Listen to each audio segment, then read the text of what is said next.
Well, hello everyone. I'm Mike Lacona, and this is my best friend, other than my wife, Debbie Lacona. This is Gary Habermas here. I'm not Debbie. Let's see. Click here when live for stream. Okay. Sorry, this is like the first time I've done this on my own live. Anyway, here's what happens. Gary and Eileen Habermas, every fall, for many years, over 2 decades, it was for Labor Day, they would come and spend a week with us, with Debbie and me. And then we've only missed 1 year. I think it was 2021 because Eileen got COVID. That's correct. So we we tried missed- to adjust it, but wouldn't make it. Yeah, it didn't work. Well, let's see. You've been coming, your first year here was when? Well, You and Eileen had just gotten married. 96. 96? So this So is this late fall, I'd be 96. all right. So this is 28 years. This is year 27. 27 years, more than a quarter century. Because you got to subtract one. Yep. So this is our 27th time together. Anyway, we wanted to bless you guys. We wanted to open it up for some live Q&A. And let's see. I hope I can figure out how to do this. Here we go. So, I see some of these. Thank you for the thumbs up there. So, let's see. Gary, why don't we just take a minute and for years, you've been studying the resurrection for years. You were 70. Have you had your 74th birthday yet? Yes. What? Okay. So I know you're 11 years older than me. So you're 74 and you started studying the resurrection of Jesus when you were how old? Well, it makes it sound like I'm making it up, but I was I was my mid-teens, and I was going through a lot of doubts. And actually, my mid-teens, I stopped and wrote an essay strictly for me. Forget publishing. It was to keep all the facts together in one place. I wanted to keep them together. And besides the 25-page essay, I had 1,600 note cards. In your mid-teens. Oh, well, that would be by the time 16, 17, 18 total, 1,600 cards. Let's see. Back then, I'm trying to think. I was just going out and throwing a rubber ball against the steps out back while you were doing Well, that. I played plenty of sports, but what happened was in those days, our parents would say, come in with the street lights come on, and we played hockey pretty much every night till it got, sometimes football, but pretty much hockey until it got dark. And when I came in, I had homework to do, and I thought, heck with the homework, I got doubts. Okay. And so I started studying the resurrection every night when I came in from hockey. Hockey and resurrection. Oh, that's pretty cool. Good combination. I want to try something here since it's the first time we've done this. Let me go to our YouTube channel on our video manager here just to see if there's something I'm missing that I need to do. I should have asked my buddy Braxton Hunter if he would join us for the first couple of minutes for this.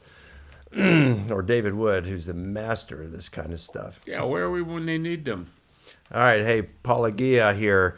How can Opus Volume Number 2 use group appearances as its primary defense against hallucinations and illumination when group appearances are not a minimal fact nor affirmed by skeptical scholars? Okay, so Doc, are group appearances part of your minimal facts? We'll get into this in a moment. Hold your questions for right now. We'll let Gary answer this, Pelagia.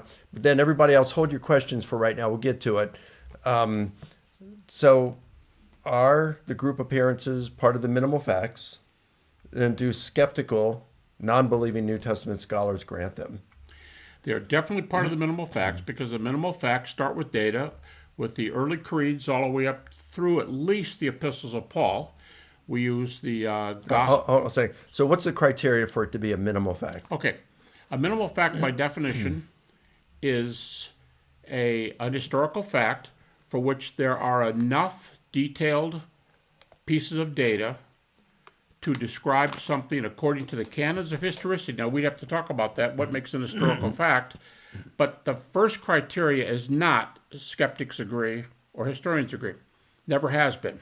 By far, the first criterion is enough data to call something a fact. And since when the data are very good, critics jump on board and don't argue. Now, here's where the difference lies. Nobody's saying that the critics are going to admit the facts, and therefore they're going to fall on their knees and trust Christ. There are always differences in interpretation of the data. That's where the difference lies.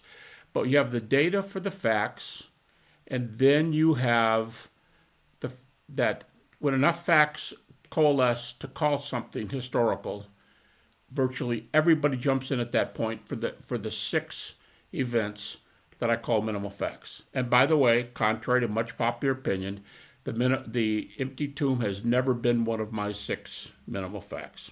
Okay. I think it's well evidenced, but it's never been one of my. So it's got to be well 6 evidenced. facts. It's got to be well evidenced. And it's got to be granted by a vast majority of scholars. That's the second, and I'm not just saying. And this what qualifies as a vast majority? Good question. We've never put. A lot of people say things. We get emails saying, "Oh, you guys say it's got to be over 90%." I don't think I've ever said that. I don't know if you've ever said that. We don't put amounts on it, but I would say something that qualifies as vast majority of critical scholars. And the first criterion is enough evidence to call it a fact. A second one to say most scholars agree with these. And when Most scholars is 50.1%. I'd say it's much, much, much higher than that. I mean, one time you told me vast majority would be like around 85%. I would say. Are you backing down from that? I think no. I think over 80 is fair, over 85 is fair, over 90 is fair, and you're going to get different percentages depending on different facts you're talking about. If you're talking about Jesus' crucifixion, that's going to be very, very high. Sure, but if you're saying vast majority and you're using this as a criterion, did you have any percentage in mind? Never had a percentage, and I never did a head count. I did a head count on the empty tomb. It's not one of the. It's not one of the 6 facts. So what would you say about? I do not have a preset percentage. Oh no, we missed by 5%. No, So I've never. in ever answer done to that. Paulogia, Yep. you would say that there's strong data for the group appearances. Exactly, and I'll tell you why. The vast majority of the appearances recorded. If you think the appearances are So when you included- say vast majority of appearances recorded, what do you mean by that? when the appearances are recorded in the 1 Corinthians 15 Creed, the Acts sermon summaries, and Paul's epistles, other places, the majority of appearances are to groups. But Two or more is- majority is 50.1%. there's more than 50.1% on. I mean, 2 disciples on the way to Emmaus. 2 is a group, but you only have. I have to be honest with you. I wish you would have defined vast majority and quantified a little bit better than what you've done. That's good, but I've never done it. I just don't want to be blamed for something I didn't do. And the empty tomb Yeah, but was you've, never you've part done of all the these 6. counts over the years. Just one on the empty tomb is the only one I can actually count doing it. I can only remember doing a head count. And the reason I say I don't do a count is because empty tomb is not one of the minimal facts. Okay. Never has been. I find one of my publications where I find, and you're not saying this, but several do, and you count the empty tomb as one of the minimal facts. Show me where I did that. All right. So when you say, all right, you're saying a majority. Would you say a strong majority Yes. of scholars grant the group appearances? They grant appearances, and since the majority of the appearance, if you're only going to count appearances to single individuals to get away from groups, I don't think that's fair. And the earliest account, Well, I think that's fair. I mean, when we talk about answering hallucinations, one of the Correct. responses we give group appearances. right? So isn't it fair? It's fair for someone like Right. Paulogia or someone to say, well, what percentage of scholars today in the field would grant the group appearances? Yeah, and in the earliest creed in 1 Corinthians 15, 3 of the 5 are the groups. So you can't go in there and say, well, I'm going to take Peter and I'm going to take James, but I won't take the 3 group appearances there. I mean, we've got to be fair with the data. Yeah. There's 3 groups and 2 individuals in that particular list. So in answer to Paulogia then, skeptics, he's saying skeptical scholars do not grant the group appearance. And of course, when we're saying this, we're not saying they actually saw the risen Jesus. We're saying that these scholars would say that groups of people simultaneously had an experience they interpreted as the risen Jesus appearing to them, and that these appearances were so similar they thought they saw the same thing. Would that be a fair? That's fair. Now, just so we're not prejudiced at anything, when you say groups, we're not talking there's got to be 20 or we don't count. No, it's 2's a group, 5's a group. okay. the three groups in the creed, earliest creed. To the 12, to more than 500 to all the all apostles. the apostles, Okay. and 500 at one time. So, what about skeptical scholars? Would you say those? All right. So, I mean, obviously, you are more familiar with where scholarship is on all these related issues than probably anyone in the world. Are there a lot of skeptical scholars who would grant the group appearances? I think what they're going to say is this. There are groups of people who thought they saw the risen Jesus. The problem is not how many people were there. The problem. Well, so-and-so thinks there were people there, but doesn't agree with your conclusion. The problem is the interpretation of the data. Right. So But that's what I'm saying. Would you name some skeptical scholars who would say they would grant that there were groups of people who had experiences they interpreted as the risen Jesus appearing to them? Sure.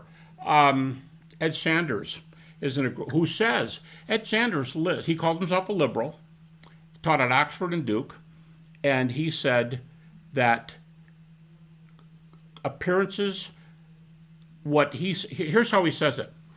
The apostles, several of them at one time, he doesn't give, nobody gives numbers. I mean, unless you cite the creed of 1 Corinthians 15, in a few of the Acts sermon summaries. They'll say, there's people there, and they were convicted they saw the risen Jesus. And some of them will say things like this. Were they individually convinced? Were they convinced together? But there were groups who thought they saw something. All right, give us some names of some non-believing scholars who say that. I would say, well, Ed Sanders does say, and not only does he say there were these groups, he said he believes, and I won't even go this far, but he thinks it is one of the one of the clearest facts, mark my words, he says that they saw the risen Jesus. He says that at least twice, and then he says, now, I'm not equipped to say how they saw him or what they saw, but they thought they saw the risen Jesus. Groups. Together. Yes. More Okay. than one Ed person Sanders, together. and he's a non-believer. He just calls himself a liberal. I don't know where he is. What about non-believers? Well, I can't describe, I can't vouch for what's in someone's heart or I hate to say someone's a believer, someone's not. I don't want to start being judgmental and say someone's a believer, Well, someone's if not. someone like Bart Ehrman comes out and says he doesn't believe Jesus rose from the dead, he's a non-believer. Correct. Okay. Ed Sanders, I would put Dale Allison in this group. Tom Wright is in this group. But Dale Allison, I'd say he is a believer. But he says it a very, he's given credit with them. I know some skeptics who love Dale Allison because I consider him, and he starts his last book by saying, he starts his last book by saying, on page 3, right at the beginning, he says, I'm going to give you my view up front. I think the disciples saw Jesus. Jesus saw the disciples. I know, but he is not a non-believer. But he's going to come back against those who say they saw Jesus. I know, but we're asking for non-believers here. Paul Agia is asking for non-believing scholars. Pinchas Lapide. Did he say the group appearances? Yes, he did. Right. He actually believed Jesus rose, He too. says the 1 Corinthians 15 creed is evidenced by 10 literary arguments that show it's a first century. So we got Pinchas period. Lapide. What other non-believing I think scholar? you did more on Gezer Vermesh than I did, but Gezer Vermesh says there are groups who claim this. Now he's going to beg off on what they mean. He's an agnostic. Yeah. He's an agnostic. What happened? Garrett Ludeman says the disciples thought they saw Jesus immediately. Now he thinks they're hallucinations, but that's my point. That's you okay, can disagree though. on the He still agrees on the group appearances. he said they began preaching immediately that they saw the risen Jesus. That's in his books on the crucifixion. He calls himself an atheist. Yeah. Yeah. So I mean, there's. What about Crossan? What did Crossan think? Crossan is interesting. I know First of all, he thought altered states of consciousness, or in essence hallucinations, but did he grant group appearances? He's really interesting. He says the disciples had experiences not unlike appearances of the dead when they have what's called post-death visions or post-death communications. Okay. He says we are creatures who are hardwired to see visions. And then he says, but I don't accept the naturalistic theory. He says that more than once. Yeah, he so says I don't that, think, but I think his view's natural, but he says he doesn't accept naturalistic theory. So I think he thinks, here's my guess, yeah, but go ahead. I think he thinks that the disciples saw appearances, but it's like what people see when they see a dead loved one the same day. I know a case where a person was buried that day, and people said they saw him that night. They said they saw this woman that night. So I had a conversation with Dominic before our debate, and with whom? Crossan. Yeah. He told me to call him Dominic. Oh, So sure. he said, you remember I asked him because I watched that. I listened to his debate with Bill Craig so many times, and you and I had this discussion because Bill Craig said to him, "Do you believe God exists?" Before the Jurassic Age, Bill said, "Do you think that God existed?" And Crossan said, "That's a meaningless question." And Bill said, "Surely it is not meaningless. Do you think that during the Jurassic Age that God existed?" And Crossan said, "Well, I still think it's meaningless, but if I really pushed it, I have to say no." So I take that as him being an atheist. Well, at dinner right before our debate, I said, "Are you an atheist?" And he said, "No." I said, "So you believe that there's a supreme being out there?" He said, "No." I said, "So do you believe that there is any kind of being who created the universe and life?" "No." "Do you believe in afterlife?" "No." "So you don't believe in any kind of supreme being?" "No." Well, why? How are you not? How are you not an atheist? How are you defining God? He said, I can't define God. I just can't do it." I said, but you don't believe that there's any kind of a being who's responsible for the creation or sustaining of the no. And so then later on, I said to him right before the debate, after we got our pictures taken outside, I said, "So why are you a Christian?" And he said he likes the teachings of Jesus. And, Dennis McDonald said basically the same thing. And so did Stephen Patterson of the Jesus Seminar. All three of them, Jesus Seminar fellows. So, yeah, I don't know what. So if Dominic doesn't really believe there's any kind of supreme being, how is he even thinking that this is not a natural explanation when he's appealing to altered states of consciousness, or what I think is just a fancy term for him for hallucinations? But he says he specifically said in print he doesn't believe in hallucinations. Well, he says altered states of consciousness, and the way he describes it in the book, it's hard to distinguish. We're not Dom. We can only let him define his view, and we can repeat what he said. I don't know how else It's like to do trying it. to nail Jello to a wall. I can't say, "You said this. You don't believe that. You mean this." So I think, but there's so many options. You could take a openness view. You could take a finite view of Jesus. You could be he's not this at all. But you could be a Hindu. You could be there are gods that are not infinite and so on. Okay, so let's say this. This is volume 1 of Gary's magnum opus. This is your life work on the resurrection in 4 volumes. First of 4. This is the first of the 4. This has over 1,000 pages in it, so I'm looking at it right here. If you include the bibliography and the indices. So 1,072. 1,054. Yeah, but Amazon says, I'm only telling you what they say online. Well, I'm they say looking at it right here. Because there's 18 pages unnumbered in the front. Oh, okay. All right. It's their figure, it's not mine. Yeah. Well, I'm just telling everybody what I'm seeing here. You go ahead. But yeah, let's see. What do we have here? 10, 12. There's 12 pages before you get to page 1. So if you add 12 pages to 12 pages to fit, yeah, that'd be 66.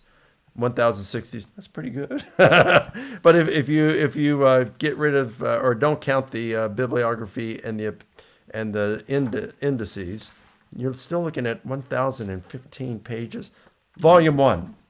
And Volume 2 is out. Just came out in September, right? Just came out. Is that about the same size? No, Volume 2 is I would say about 200 pages shorter. It's like 3 pages short of 900. Okay. So, well, that's not bad. And that's like only 100 and... Well, okay, I got you if you're looking at all the other stuff. So what's the first volume about? All 4 volumes are called On the Resurrection. The first volume is called Evidences. Okay. Second volume is called Refutations. All right. Third volume... When's the third volume come out? Not till next May. Since the first one came... They're 8 months apart. Okay. The first one just came up. The third volume is a research volume. We don't engage in the views. I say we. My longtime research assistant, Ben Shaw, I gathered, well, it's Ben's figure, 95% of the data. Ben edited it by retyping. We had to cut down from 1,500 to about 1,000 pages for volume 3. But it's a who's who on where people are on key resurrection questions. Almost never do we jump in and give a view of our view. If they teach, we have a section, hallucinations. You teach hallucinations, you go down to hallucinations. We don't bicker with you. If you find somebody who teaches a swoon, they're a lot fewer and far between, but we just say so-and-so teaches a swoon. We don't give... Gotcha. Now, This is volume 3. Volume 3, it's a kind Volume of... 2 was naturalistic explanations? Yes, it's called Refutations. Refutations. And what's volume 4? 4 is something that I wanted to add. I've done some books on the resurrection be the center of theology and practice, but a lot of people say in reviews, hey, all this guy talks about is evidence, when he's going to do some pastoral stuff. So volume 4 has 2 major sections. Resurrection worked into a Christian worldview. What's it say about worldview? And what's it say about pastoral issues? Dealing with doubt, funerals, the suffering. What about suffering and resurrection? Really, and it's written, you'll notice a difference in volume 4 between part 1 and part 2, worldview questions, versus us having less references, less debate, and more discussion about what resurrection means for the practical life, practical Christian life. Okay. All right, So, cool. Theology and Practice is volume 4. Well, I've said about Gary that if there's only one person in this world, there's only one person who knows more about resurrection than Gary, and that's Jesus. I did not say that. In fact, so everybody knows, Mike called me on the phone and said, I was asked to write this blurb. I just wrote it, and here's what I said. And he read it, and I said, you are kidding.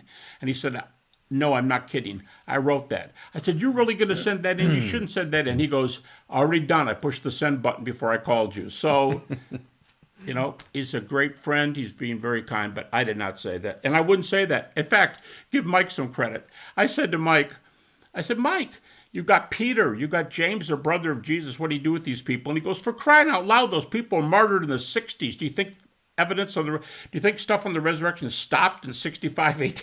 So that was our early conversation. All right, let's jump into some questions here. Okay, I'm going to try to take them in order they were giving. First, Navigator says, serious question, what do you both do to look so young? Hey, thanks a bunch about that. What do we do with what? What do we do to look so young? I think you're not talking about me. All right, let's see. Let's go. Question. Some people believe Jesus was sprinkled, fulfilling priesthood. Thoughts? From Humbled Clay. I don't know what that means. Sprinkled with what? Some people believe Jesus was sprinkled, fulfilling priesthood. I don't know how it fulfills priesthood. I don't know what kind of priesthood. I don't know what kind of sprinkling. Humbled Clay, if you would retype that, maybe just clarify. To clarify. We'll look at that. All right, let's see. Here's one. It's only the minimal fact itself that has to be affirmed by virtually all scholars, not necessarily every piece of data you use to establish the fact. Is that correct? That's a great point. It's not, I use 6 minimal facts, and I say it clearly. Read the new volume, read the old volume. It says 6 facts and the data that make those facts. So there's more. But somebody could say, I'm just making something up. You've got this minimal fact. You've got 10 pieces of data. I disagree with 2 of them. What do you do with the other 8? I'm okay with those. Okay, well, then I think we've got enough to call. You know what I mean? It's that kind of thing. I'm not saying everybody agrees with everything. And secondly, for such a short time on the air already, 3 times already, we've said the big difference between believers and unbelievers, you can admit the data and disagree on the interpretation. We fully acknowledge that. And we don't say, I want to be clear, because every once in a while someone writes, they say the empty tombs part of it, never was.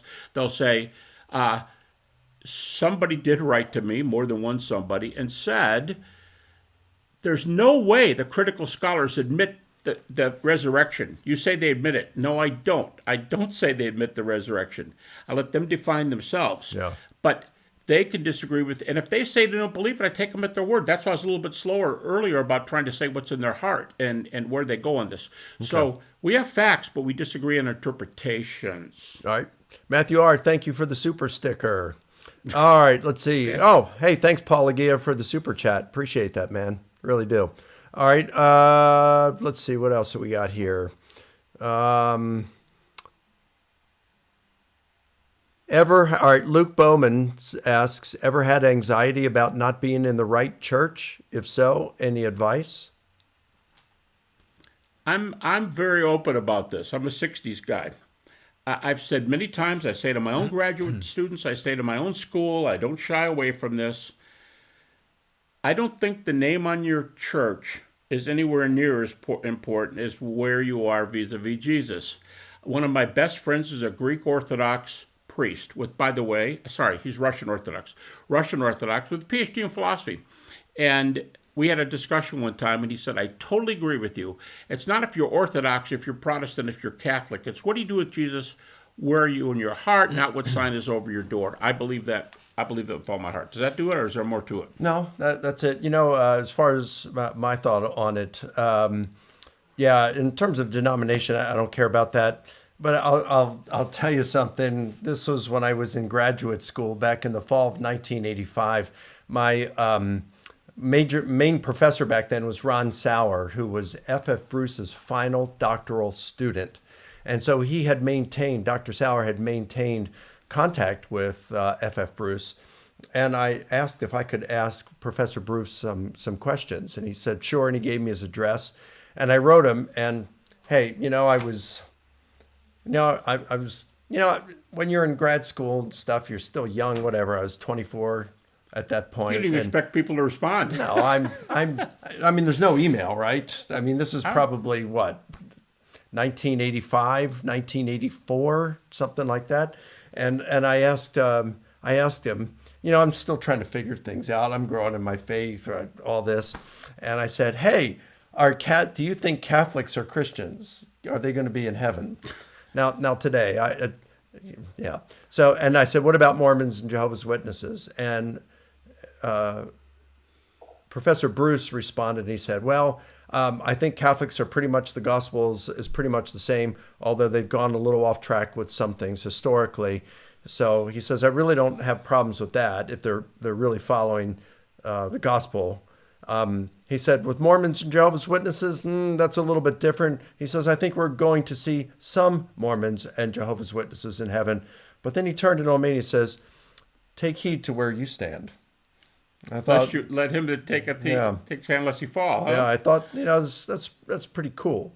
I know some people get upset with me now, but I know some Catholics, and I'm just as sure about their relationship with the Lord as I am my own. So, are there some Catholics who aren't believers? Yes, I mean, are genuine. Yes, are there but Baptists? there are Protestants. Anybody who's that's not believer. exactly right. Yes. All right, so I'm with you on that. I want to follow the gospel. All right, do you guys think Jesus actually said before Abraham was, I am? If not, what was the author of John trying to do by adding in such a huge claim? Go ahead.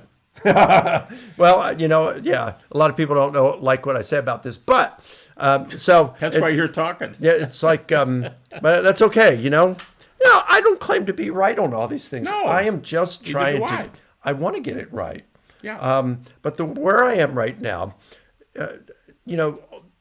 Johannine specialists acknowledge that that John's gospel takes liberties and recasts Jesus' words using his own words.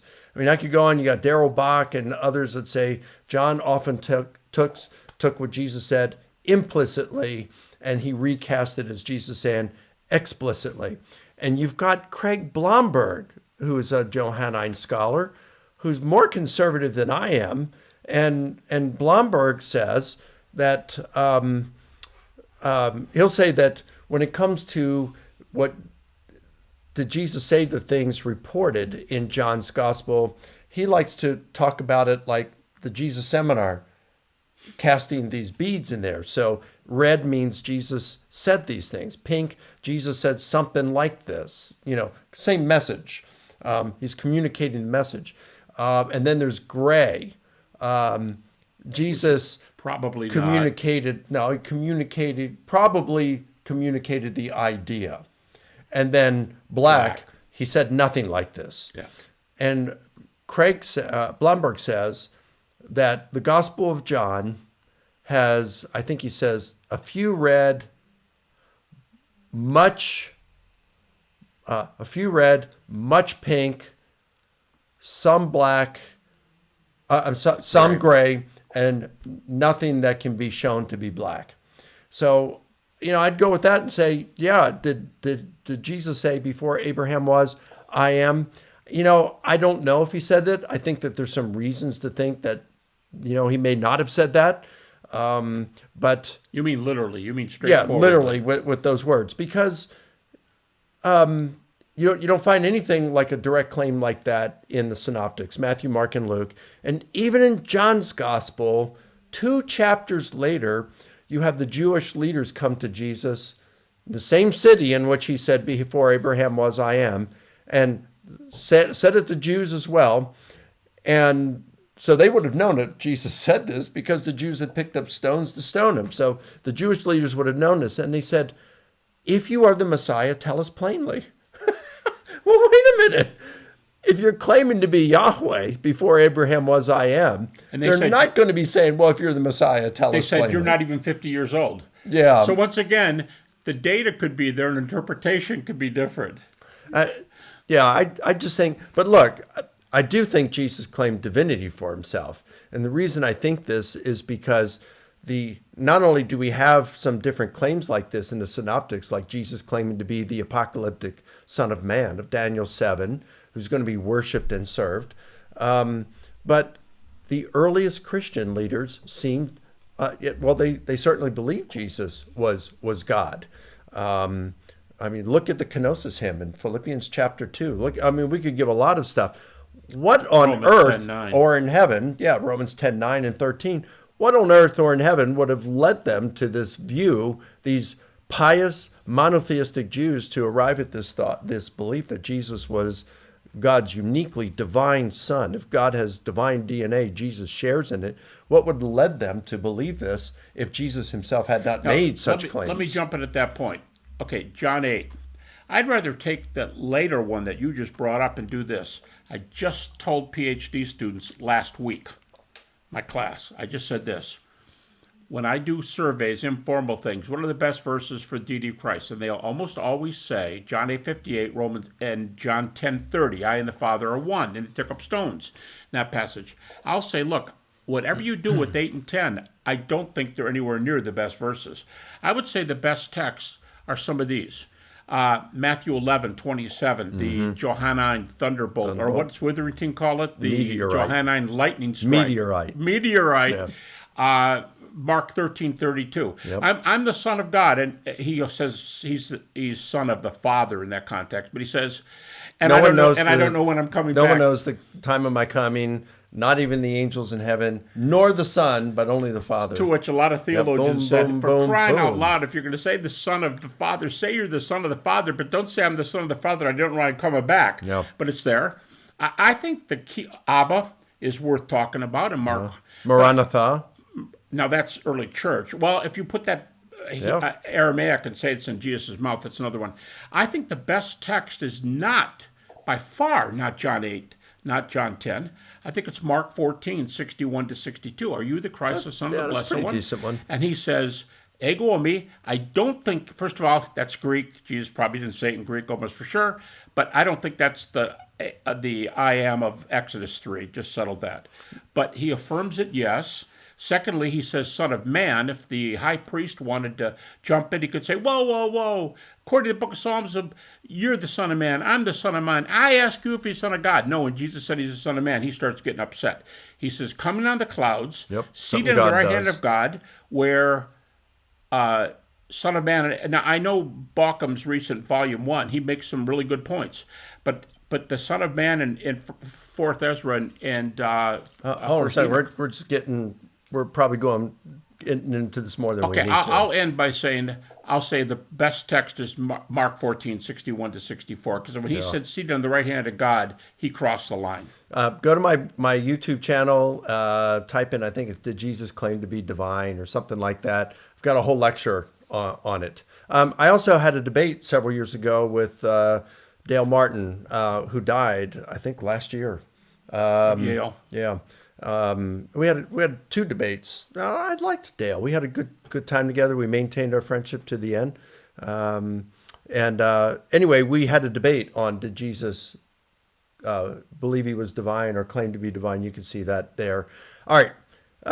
George Manat Jr., keep pushing on the definition, please, from an engineer. Not sure what you mean, George. Please clarify. Definitions of what? Maybe he means the definition of a minimal fact. All right, Life and Beyond. Hi, Mike. Got your book, Jesus Interrupted. Might you be willing to have a dialogue with apologists for maximal evidence for the resurrection, like Lydia McGrew or Jonathan McClatchy? Life and Beyond. Thank you for that book. I hope you enjoyed it. I just don't. I read a paper at ETS a few years ago. Gary read a paper there too. So did Bob Stewart and Rob Bowman. This discussion on minimal versus maximal facts, it just doesn't interest me. To me, it is pettifogging. Some others like Gary, he might want to do on it. I did a paper on it. Gary and I have done one or two responses to some of the things. I'm just not interested in pursuing that. I'll add that in volume 1, and this was written before that debate got going.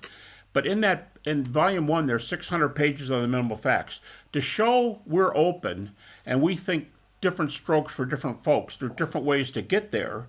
I've got almost 200 pages. It was 200 manuscript pages on Matthew 28, Mark 16, Luke 24, John 20, 21, first 11 verses of Acts 1. I do a reliability argument. I think I would be lying if I didn't say minimal facts argument stronger, but I did try to say there's more ways to get there than one. And it wasn't 10 pages or 20 or 30. It was 200 manuscript pages on the reliability and on the text behind the Gospels. I think every one of the Gospels, you have critics. And if anybody wants to question this, go for it. But behind every Gospel, there are some critics, one or more, who will say there's more than one or more sources behind each of the Gospels. We don't need to get in all the evidence for that, though. But but what I'm saying is we both think there's good data for the reliability argument, too. Yeah. All right. There's a lot more of these. We keep getting comments, so we got to fly through these more if we're going to get to them. I really like to, and I see there's super chats, and I definitely want to get to those. So hang in there. What is the single best proof of the resurrection if we had to choose only one? 30 seconds. I'm going to have a tie. 30 seconds. And I say this in lectures. I'll have to take a tie between the early creeds, the data for the earliest creeds. They got to be before 1 Thessalonians, because Paul starts with heavy Christology. I'd say a lot of people say they're in the 30s. And secondly, Paul went to Jerusalem after his conversion 3 years later. So it's 35 to 36. He interviews the eyewitnesses, Peter and James, and in Galatians 2 he goes back and they ask about the data for the gospel. So he's on board, and he's got Peter and James, and John is there in chapter 2. I think their eyewitness testimony is excellent. All right, resurrection nerd. Given the verb ophthe in 1 Corinthians 15, ophthe for he was seen or he appeared, didn't necessarily indicate the physical appearance of a person. Do you agree the earliest resurrection source is ambiguous in regards to the nature of the appearances? All right, I did a word study. Yeah, I do have pages on it. My large book, The Resurrection of Jesus, where I deal with the Greek there. And ophthe, you're right. It can mean a physical appearance, or it doesn't necessarily have to mean that. So that word in itself, I in my opinion, now there are others like Ben Witherington, and maybe even Gary disagrees with me on this, but the creed in 1 Corinthians 15, verses 3 through 7, and then Paul adding verse 8, I don't think that requires bodily resurrection, that creed. That said, I do think that Paul's view of resurrection was bodily, physical resurrection, and I argue that elsewhere. In fact, there's the nature, Paul's view on resurrection. There's a short video in my YouTube channel about that, a short one. You can look at that. But I'd say Paul definitely believed in the bodily resurrection of Jesus. Bart Ehrman even acknowledges that. But I don't think that is the case in the Creed in 1 Corinthians 15, 3 through 8. I think ophthe is ambiguous there, or vague, sufficiently vague. More, I'd say ophthe is used more often of physical sight than it is of non-physical sight. So if you're going to go with, that doesn't do it. But if you're just don't say it the other way around and say it almost always represents a ghost. It does not. That's not what the word means. Okay. Bran of Raisin. How does Dr. Habermas define inerrancy, and is it drastically different than Dr. Lacona's? So my definition is the Bible's inerrant in all that it teaches, or it's inerrant in its message. I have no problem with the Chicago Statement. We disagree on this, but I have no problem with the Chicago Statement because of the interpretation of Article 13. No. I told my students last week, PhD students, I cannot subscribe to inerrancy without Article 13. Article 13 says there's all kinds of things that are not inerrancy, and then at the end it has a wrap-up statement, and it calls it the language of approximation. That's a quote from what they call inerrancy. So I think there's a lot more room than we normally say there is, but I don't have any problem with that statement. Yeah. Yeah, in terms of that, it's like, I know that some of the framers, like J.I. Packer had a different view, a way of interpreting the Chicago Statement than, say, Norman Geisler had. So there's differences. It's a big group. So some things that Geisler would not, like Geisler did not allow theistic evolution. He said if someone believed in theistic evolution, they denied inerrancy. Packer would say, no. We asked him, Paul Copan and I asked him personally. He did not think that. He thought someone could believe in theistic evolution and believe in inerrancy. I agree. The Article 13 in the Chicago Statement does allow a lot. I don't like the Chicago Statement because I think it's based on a faulty view of inspiration. And as I argued at ETS last year, an incorrect view of inspiration begets an incorrect view of inerrancy. But yeah, so you and I would just disagree on some of this. I would have a more flexible view of inerrancy than you would, I would suppose. Would you say that's fair? That's probably fair. Okay. We put that down as a topic to discuss this week, and I just got here, so we haven't gotten there yet. That's true. They arrived Friday. They'll be leaving this Friday. All right. This is Matthew R. Some scholars, such as Tabor and Allison, believe the resurrection was not a bodily resurrection. Do you think it matters bodily or not? Allison does believe bodily resurrection. Allison believes bodily. Dom Crossan has one book and one article in Neo Testamentica saying that, I heard him say, I've been there for all three dialogues. He dialogued with... Let's try to answer this in 30 seconds. I am. He answers, he had a dialogue with Tom Wright. And I heard him say all three times, my view is very similar to Tom's. I don't hold that Jesus appeared bodily, but I think the New Testament scholars think Jesus appeared bodily. All right. Do you think it matters whether one believes it's bodily or not? I think it's the New Testament view, so the question is, what do you want to do with Paul and the views of others? Well, go ahead. Okay. I've got another guy who just wrote about this, a skeptic, but go ahead. I don't know how to pronounce this one. Anyway, at Resurrection Nerd, do you think Paul himself interpreted the 1 Corinthians 15 Creed as referring to a bodily resurrection? I do, because I do think that Paul believed in the bodily resurrection of Jesus. So when he said bodily, or when he said resurrection, I think he meant bodily. Remember Tom Wright's multi-hundred pages saying, he maybe takes it too far, but he says the words anastasis and agero, almost always, pagans, Jews, and Christians, means something happened to the body. It means to stand up again. It means what went down is what came out. Mm-hmm. You don't have to think you believe in that, but I think you have to say they thought it was that. Okay. Resurrection Nerd. I'm not referring to the type of resurrection. I'm talking about the nature of the appearances, how they confirm Jesus was risen again. Yeah. If you believe they're bodily, I'll be criticized for saying this because I'm not going to release a name. But a friend of mine was just sent an email. I have a copy of the email. I have the guy's name on it. Doesn't prove it. But one of the top skeptics around said in his estimation, over 80% of contemporary scholars believe that the New Testament view is bodily resurrection, that they thought that. Okay. The person writing it did not believe it, but they said that was Paul's view and others. Christian Gadfly. This is awesome. I wish I could watch this, but I have to Anyway, yeah, hey, check into it another time. All right, let's see. Humbled Clay. Question. Some people believe Jesus, that's the same thing with sprinkled. All right. You all look great. Thanks. Paula Gia, thank you for steel manning me, Mike.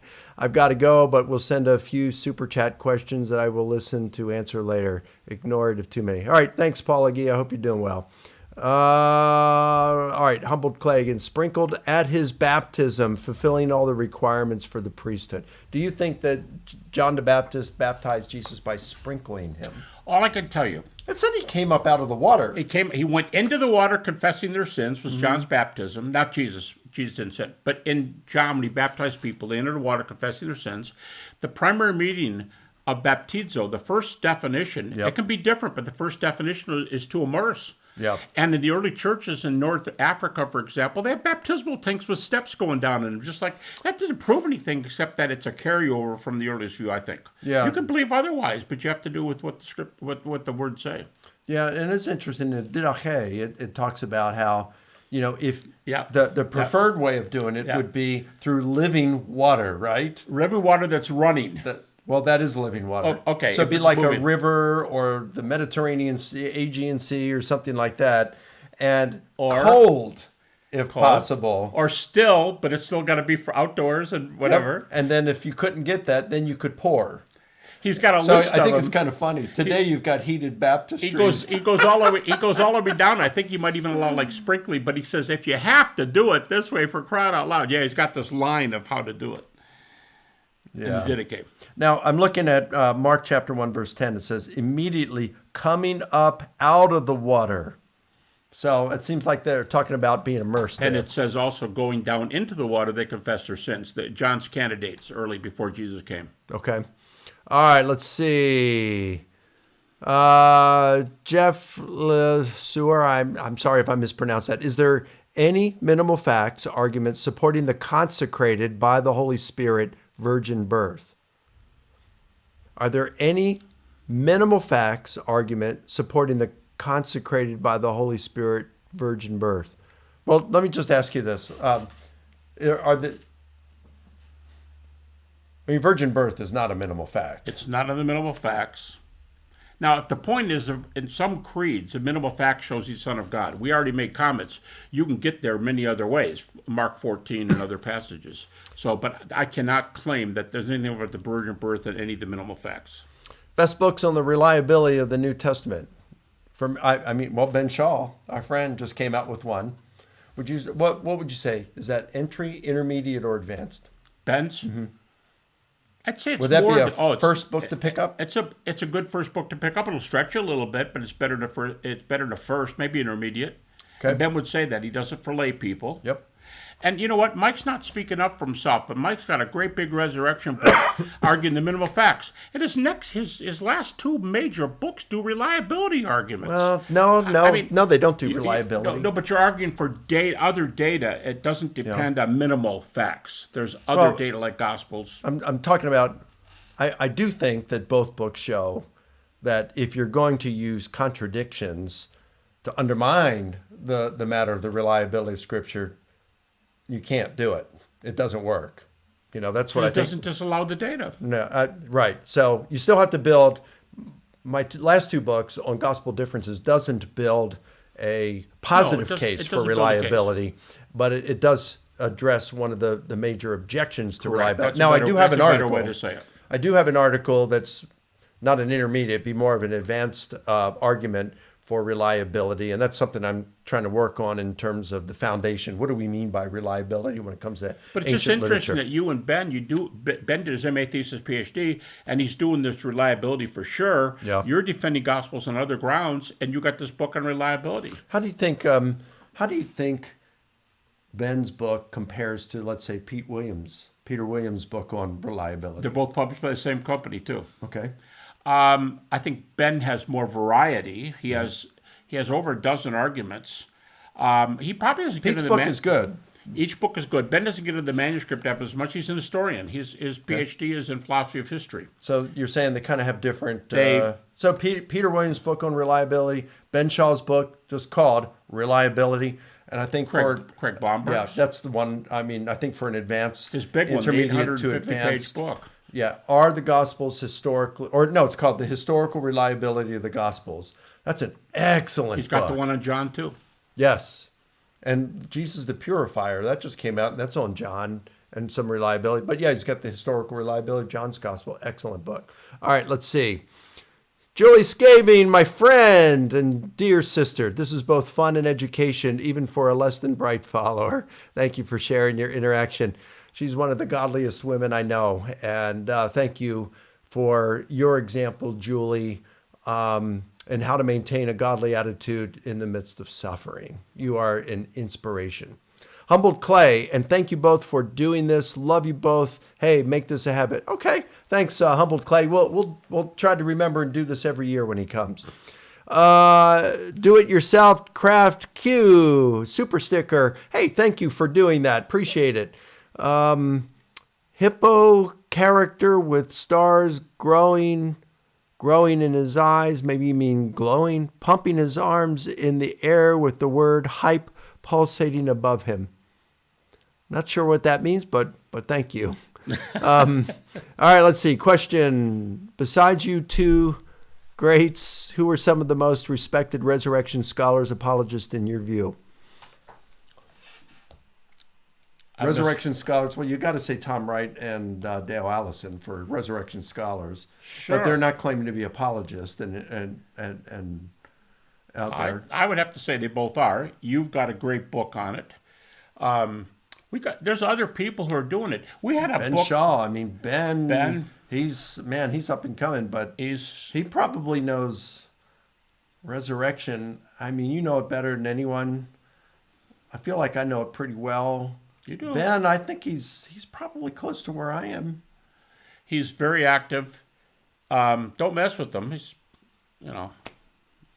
black belt in jiu-jitsu. That goes along with the. But he knows his stuff, right? That's resurrection. So, jiu-jitsu. any other main? Sure. I think there's people.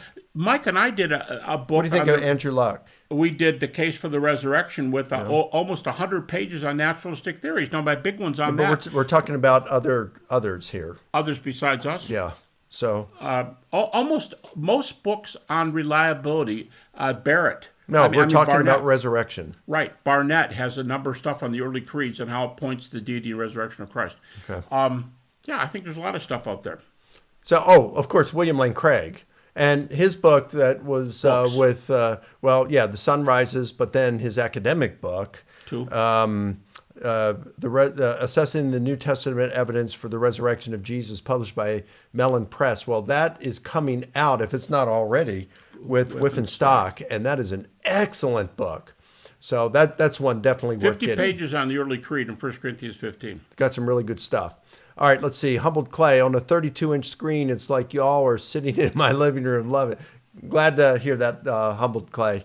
All right, let's see. Here's Jeff again. There are Aramaic scholars that claim they have the most reliable Bible called the Peshitta. Have you heard of or researched this?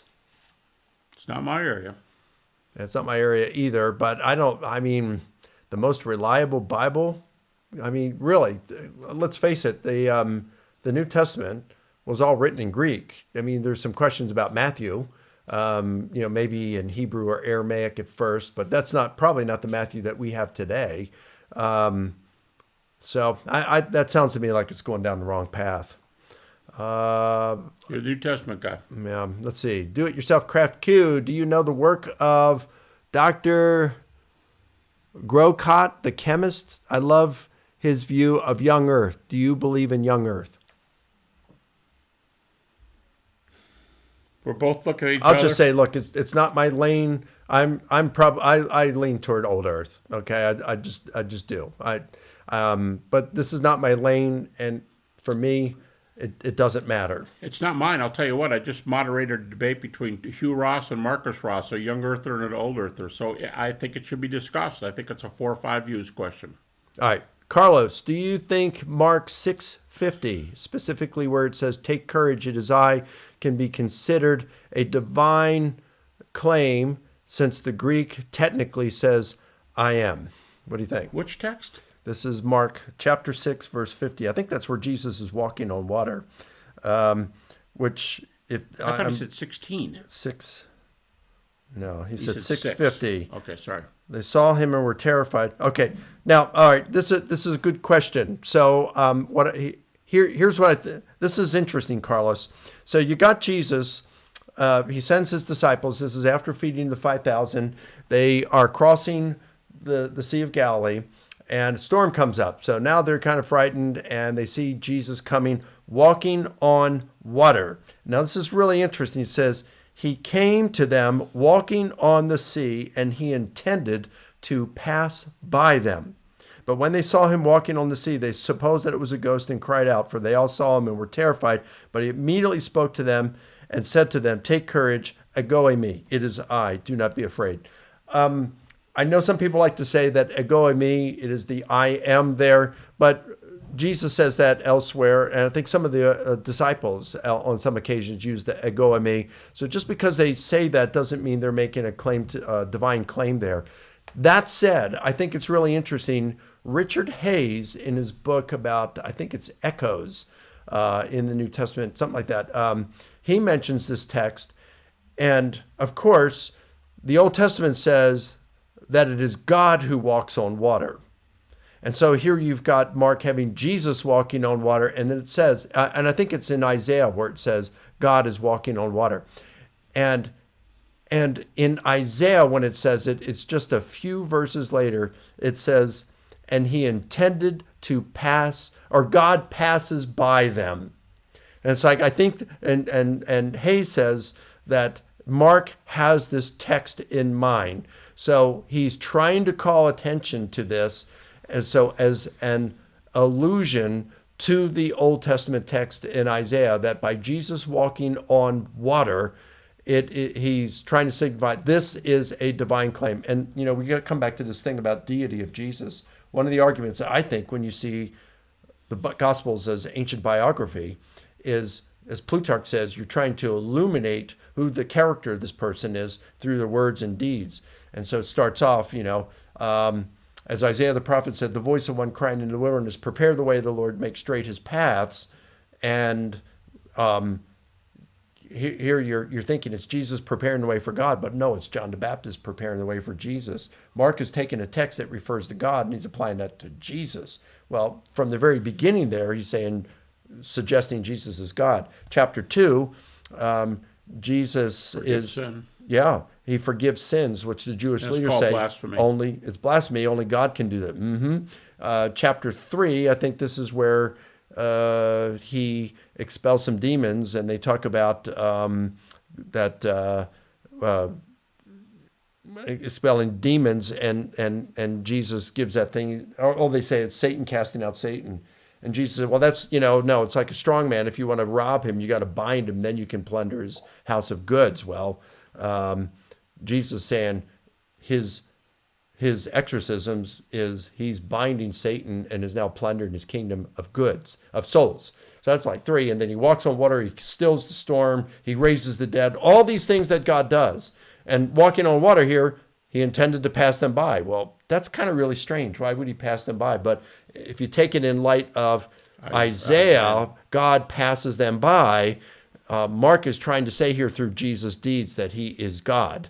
And so that's what I think is going on there. I don't think we need the I am. At most, that's ambiguous. It's ambiguous of whether he's meaning God there. But I do think through him saying Jesus walking on water intending to pass them by, he's saying that Jesus is God. Jesus is God's uniquely divine son. Connor, thank you for the super chat. He says, you all often say that if Jesus rose, then that is it, and Christianity is true. But what of Baha'i and some Buddhists that also affirm resurrection? I'd have to hear details in that. Every once in a while, you hear some sect. J.N.D. Anderson gives an example of some of Hindus, not on resurrection, but on similar things. I think we'd have to know a little more details about what the sect teaches and what they're doing. It's hard to respond in a vacuum to us, especially if it's a small group. Okay. Hey, Jeff, thanks for the super chat. Appreciate it, brother. All right, here's another one. This is from, I can't read. I guess that's Portuguese. The Jesus family scandal of him, of call him crazy in Mark. That's Mark chapter 3 at the end, 3, right? 6, and John 7. Okay. Jesus family scandal of call him crazy in Mark shows that the birth narratives in Matthew and Luke can't be truth. I think this is a decent question. I've wondered this myself. All right, so if Jesus was born of a virgin, why is it that none of his brothers believed in him? Why did they think he was beside himself? Certainly they would have heard this. But, I had a skeptic ask me once over lunch. We're eating lunch, and he said, do you ever have questions about anything? I said, yeah. And I told him that. I said, I don't understand how that could be. He says, that doesn't bother me a bit. I said, really? He said, no. If I had a sinless brother who had been born of a virgin, I'd hate him. So I guess we all have our just different things there. And they weren't around anyway. That's true at the time. But, what's interesting, Ignatius, in his letter to the Magnesians, I think it is, chapters 1 and 2, he says, the virgin birth truly occurred. The resurrection truly occurred. I think the resurrection's chapter 2, the virgin birth chapter 1. So, here you got a bishop in the early church who knew Polycarp, who was a disciple probably of the Apostle John, and he believed virgin birth as something that really happened. If they meant it just as a literary thing, someone so close to the apostles, I don't know, it seems more plausible to say that they really believed it. Yeah, I think there's something to be gained from close to the apostles, but it's not in the middle of facts. So yeah. I'm saying I would go to, if I'm going to try to do it evidentially, I'm going to try to make tighter arguments. Okay. Let's see. Hello, Mike. Blessings. Greetings to Dr. Habermas. I am Yairo Mendoza. Hey, thanks for the greetings. Appreciate it. For me, here's another one. I think this is from the Portuguese. For me, they would never say that if the birth narratives were truth. Well, I think it's an interesting thing here. It's something, we've not really studied the virgin birth historically. So, folks, just a passing comment, a little off the subject, but right on this point. Most doubt, according to psychology, is emotional. People can say anything emotionally, no matter what the data say. So I don't think personally you can argue from, they're really ticked off about this, so therefore they didn't believe that. No, they can hear things that can make them angry, and the going off, kind of what you said about they would hate them, emotional places are caused in our hearts by not being able to go along with certain reports. It's very common in psychological literature.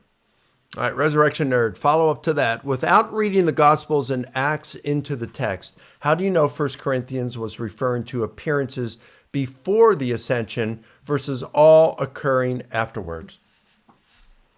Well, it's funny. Mike and I were talking about this last night, and I want to be real clear. People think we don't go on a limb and say things. We don't have criteria to date the creeds. Now, Jimmy Dunn seems to say that the early 1 Corinthians 15 creed could have come within a year, could come in the first year. Other people say that it could have come from the first year. A number of scholars put the creeds in the 30s AD, but I don't think we can get up there. Ludeman and Robert Funk said within 2 to 3 years, right? 2 to 3, and Ludeman said the preaching of resurrection happened immediately, his word, immediately afterwards. Now, he believed in hallucinations, so again, he disagrees on the interpretation, but he believed the preaching happened immediately. I think there's a good evidence. Hey, listen, the Jesus Seminar thinks that 1 Corinthians 15 or its building blocks, one or the other, was in existence before Paul set out for Damascus. That's in their second volume on What Did Jesus Do? It's interesting. I don't know how they get that. That'd be nice if that's the case. But they voted it. So whatever it is, it's their vote. But it's like, I think, look, if Paul wrote 1 Corinthians around 55 and he's saying, hey, I delivered to you what I also received, he's probably referring back to 51, and he received it before 51. So we can certainly say he probably received this thing no later, a terminus ad quem or ad quo, whatever it is, of the year 50.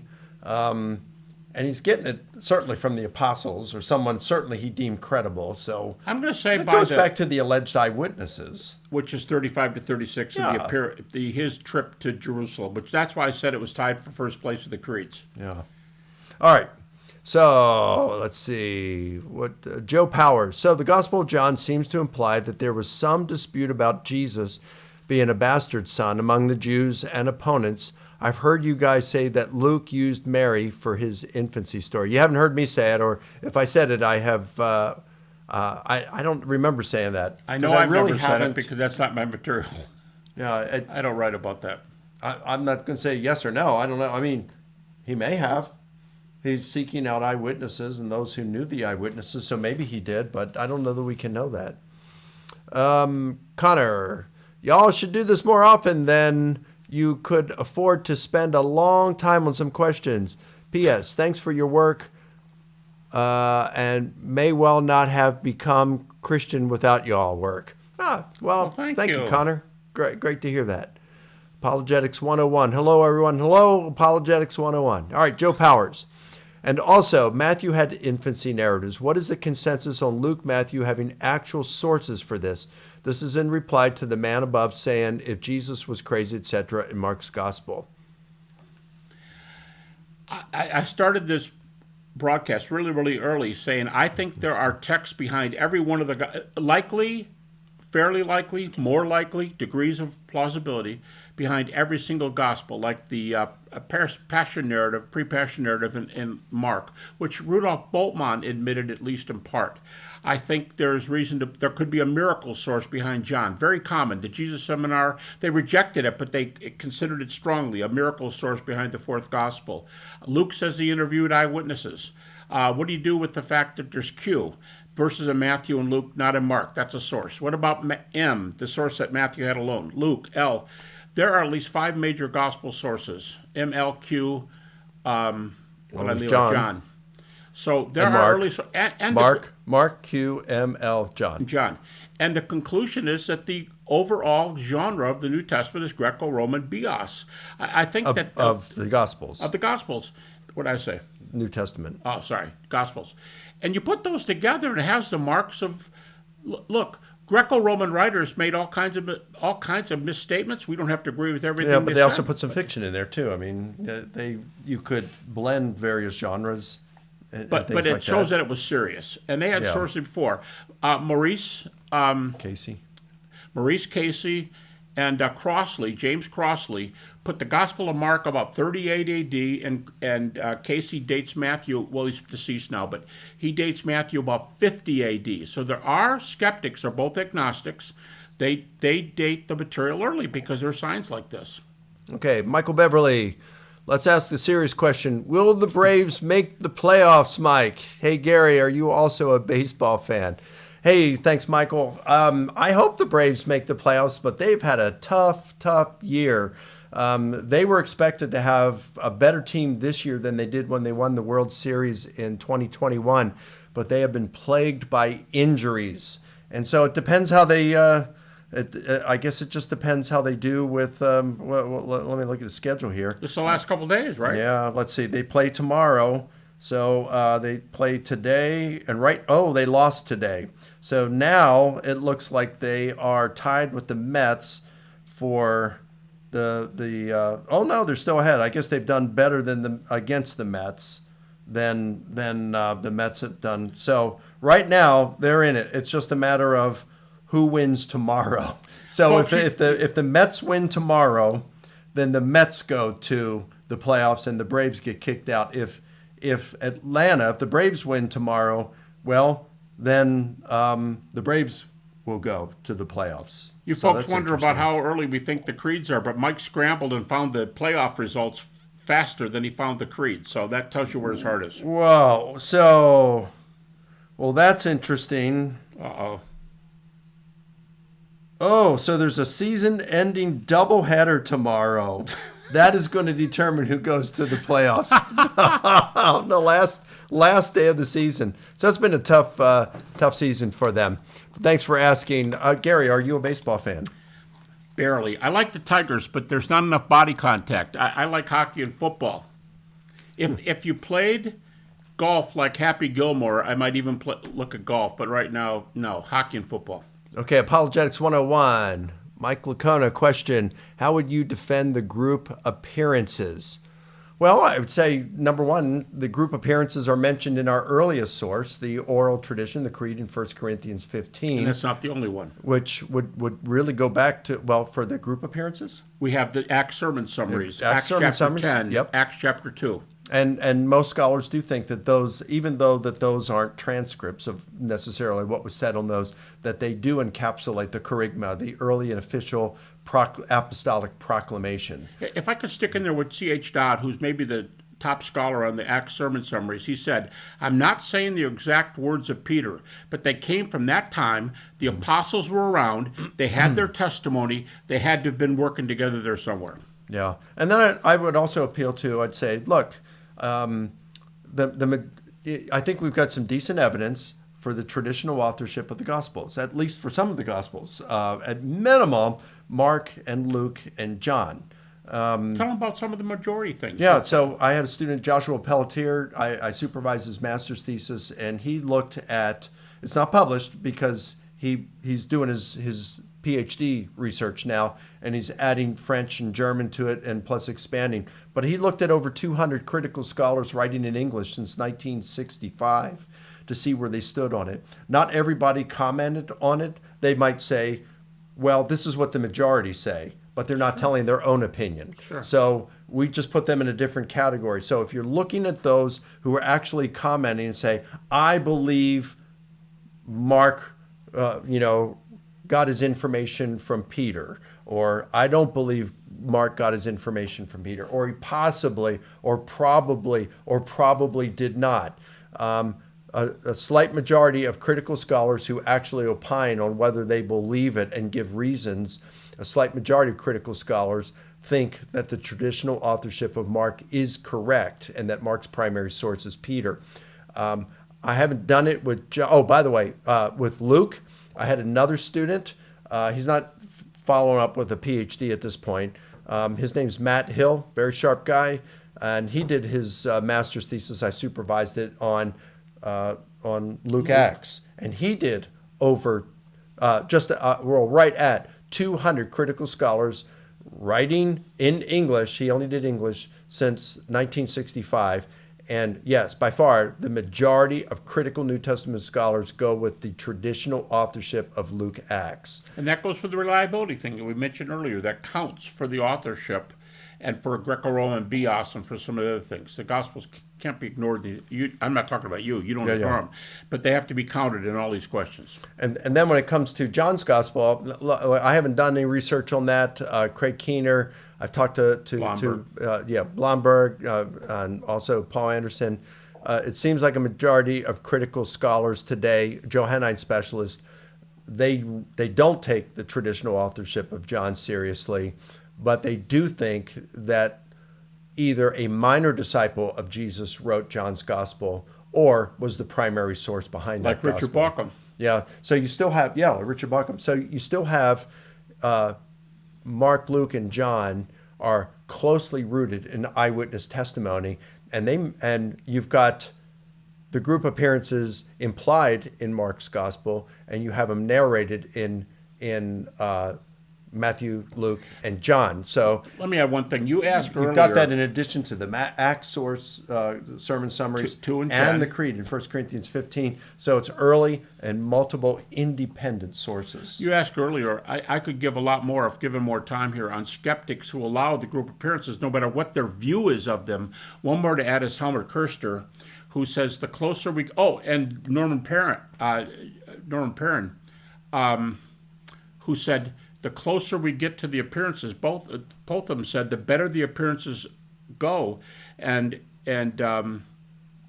both of them said we have appearances to the disciples, and they usually throw in Mary and the women, and so does the Jesus Seminar. Whatever you do with it, they said don't leave out Mary and the women. So there are a number of more than that we have time to set here about skeptics of varying degrees who allow that. Anyone know how to spell Ben's last name? Ben Shaw. How do you spell Ben's last name? Shaw. Yeah. Ben's a great guy. Check out his book, Reliable. Mike, what is your response to Lydia McGrew? Okay, I have, and this is from Faith and Reason. I have 8 videos that I did called either Lydia McGrew Answered or Answering Lydia McGrew. Just go to my YouTube channel, and it's in one of the, it's in, there's a playlist for it. So I've done that. If you want some of the document, in every one of those videos, in the description part of that, you can download the PDF file, which is a transcript, and it's got footnotes that document the things that I say. Also, there are some of the more recent videos that I have done, like with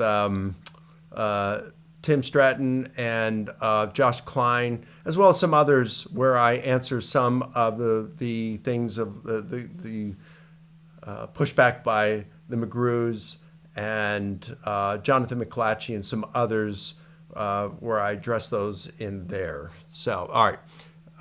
Life and Beyond. Do you consider John 8:58 before Abraham was I am as pink or black? Would you say that I am as Yahweh? Would you take I am as Yahweh? I guess that's for me. I would say it's either pink or gray. Gray meaning that Jesus communicated the idea, but not those words. I'd probably put it as gray. And yes, I would take the I am in that context as Yahweh. And I wouldn't. So before Abraham was I am, you wouldn't take him as referring to Yahweh? To me, it's stronger in Mark 14, ego me. Yeah, but do you think it's... I know, but what I'm saying is there? I don't think it's in Mark 14. I think Mark 14 is even stronger. Oh, okay. All right. Do you agree that the name Jesus for a messianic candidate, it's not something... Do you agree that the name Jesus for a messianic candidate, it's not something embarrassing for something that was not made up? Jesus or Messiah? Yeah. Well, Jesus is a human name. Yeah, Jesus. It's the New Testament version of Joshua. Joshua, yeah. Which Joshua, doesn't that mean Savior? Not sure, but Matthew 1:21, he'll save his people from their sins after the name Jesus is given. Yeah. But even Messiah, by the way, you anointed. Messiah means anointed one. Prophets, priests, and kings were anointed. Even the Jewish writings say nothing about Messiah has to imply deity. I think Son of Man, Son of God, and the application of Yahweh to Paul's writings are much stronger arguments. Okay. Resurrection Nerd, thanks for answering the questions. Without reading the Gospels and Acts into the text, how do you know the appearances to the other disciples were different than Paul's own experience in 1 Corinthians 15? I think that's kind of like unfairly tying hands behind the back, because if the Gospels and Acts were written by either eyewitnesses or those who knew the eyewitnesses, why not include them? I'm going to go, and you've got this in your own material. Yes, bring the Gospels in. But today, the predominant view among critical scholars, and critical scholars, you can line up the views who say this, Paul believed in bodily appearances. Paul believed in bodily appearances. So if Tom Wright's argument, anastasis, agero, are bodily events. I would say Paul alone is enough for bodily. You want to throw the Gospels in, it gets stronger, not weaker. And it seems like from the Creed in 1 Corinthians 15, especially given Galatians chapters 1 and 2 especially, he's preaching the same gospel they're preaching. They certified that he's on message with the gospel with what they're preaching. Yeah, I didn't say this, but he goes to Jerusalem at +5 or 6. We said that. But in 1 Corinthians 15:11, right after the Creed, Paul says, so we preach and so you believe. Twice now, once from Paul, once from them to Paul. The message of the eyewitnesses was the same as the message of Paul, and almost no critic will deny that Paul was an eyewitness. Okay, so you got George Manat here, Jr., definition of majority. I really wish that you had a better definition for this, to be honest with you. That's wonderful, but I never defined it, and I did it on purpose because, let's just put it this way. If I defined it, you know what's going to happen? If I said 85, someone's going to say, I found 3 of your people and they were 84. I mean, I just think that discussion goes nowhere. But I will tell you, whether I made a mistake or I didn't make a mistake. We don't put percentages on it, and I have not done that. We got called down in that dialogue with Bowman and Stewart, and they thought Bob's a great friend, but he thought I said 90. I've not said anything in print. People might get that idea, Well, but I you don't did. say it. When we did the case for the resurrection of Jesus, we said James was about 90%, I think. The other appearances, like to the apostles, was close to 100%. Paul, close to 100%. And I think we you said said- empty I think tomb you was said around that. 75. Now that I counted. Remember, I counted empty tomb and I updated it in the first volume. I'll go on empty tomb, but it's not on minimal facts. I think you read those. You wrote those other percentages in the I did. co-author book. I will say this. You know, I haven't studied it like Gary has. Okay, but I've looked at enough sources. He's very good. And I tell you, a significant majority, a very strong majority, Yes. I haven't done the bean counting, but a very strong majority would agree on these minimal facts. They would. Okay. They would. That's fair. All right. USA Soldier for Christ. Hey, thanks for serving. I loved Volume 1 of your magnum opus, Dr. Habermas. Thank you. I recently received Volume 2 in the mail, and I'm looking forward to reading it. Thank you, sir. Thank you. You must have got it right there at the beginning. It's been out for less than a week. Actually, today is 1 week. Today's the 7th day it was sent out. Awesome. All right. Shiro, Super Chat. Hey, thanks, Shiro. Appreciate it. For both, here's the question. Have you guys convinced any scholar of the truth of the resurrection? Scholars? Well, I'm going to say yes, but someone you can't pin. Someone just said it, but I'm not going to quote him. I'll quote him. I'll whisper it to you during break. Well, Yes, yes. For me, I'd say no, but I have college students, graduate students, even some atheists. In fact, if you go to my website, or not website, my YouTube channel, there's a gentleman, well, there's two of them. There was one guy up in, when I was in Canada a few times, and he said he was a Muslim, and he watched my debate with Shabir Ali, Yes. and then some other stuff, and he ended up becoming a Christian. And then there was a guy in Chicago who was a militant atheist who went online trying to get Christians to deconvert from their faith. And he watched my debate with Matt Dillahunty. Dillahunty was his hero. And he became convinced by my arguments that Christianity was true, that Jesus actually rose. And he became a Christian. And he says, now I use the arguments that you used in that debate in order to argue against other militant atheists. I've got one on my website where a guy said I was a militant atheist. I did this for years. I became a believer because of the minimal facts. And there is, I wish I could give the view, but I can't. I'm not going to speak for somebody else. There is a well-known skeptic who just recently said this. And don't forget, Pinchas Lapid affirmed the resurrection of Jesus. He's Jewish, never converted. He thinks Jesus is the Messiah for the Gentiles, but he argues for the historicity of the resurrection. Savior for the Gentiles. Savior. And Vermesh is very close. It's hard to tell where Vermesh is, another Jewish scholar. Yeah. So there are a lot of things going around today. All right, Apologetics 101. Dr. Habermas, are you taking interview requests? He wants to interview you. This is an interview, folks. This is an interview request. Okay, I can't until I finish volume 4. I'm down here this week and everything's on hold because I'm with Mike and his wife, my wife and I. So I do a lot. I've got, 6 or 7 speaking engagements in a week. I try to do what I can, but I can't take any till the beginning of next year because my last volume is due in November, and that doesn't count the editing. That's just handing it in. So I'm doing my best to get volume 4 in. If I keep taking interviews, I'm not going to finish. And So it's going contact you after when? early next year, Okay. January or February. I've already got dozens calling me early next year. There you go, Apologetics 101. Contact them after the first of the year. USA Soldier for Christ. I love Volume 1 of your magnum opus, Dr. Habermas. Thank you. I recently received... Okay, we already said that one. Resurrection Nerd. Mike, do you believe the appearance to Paul was a vision like Acts 26:19 says? If so, does 1 Corinthians 15:8 mean Jesus appeared to Paul in a vision, and therefore visions were accepted as seeing Jesus? Okay, so that's good. That's a fair question. I do think the appearance to Paul was different than it was to the other apostles.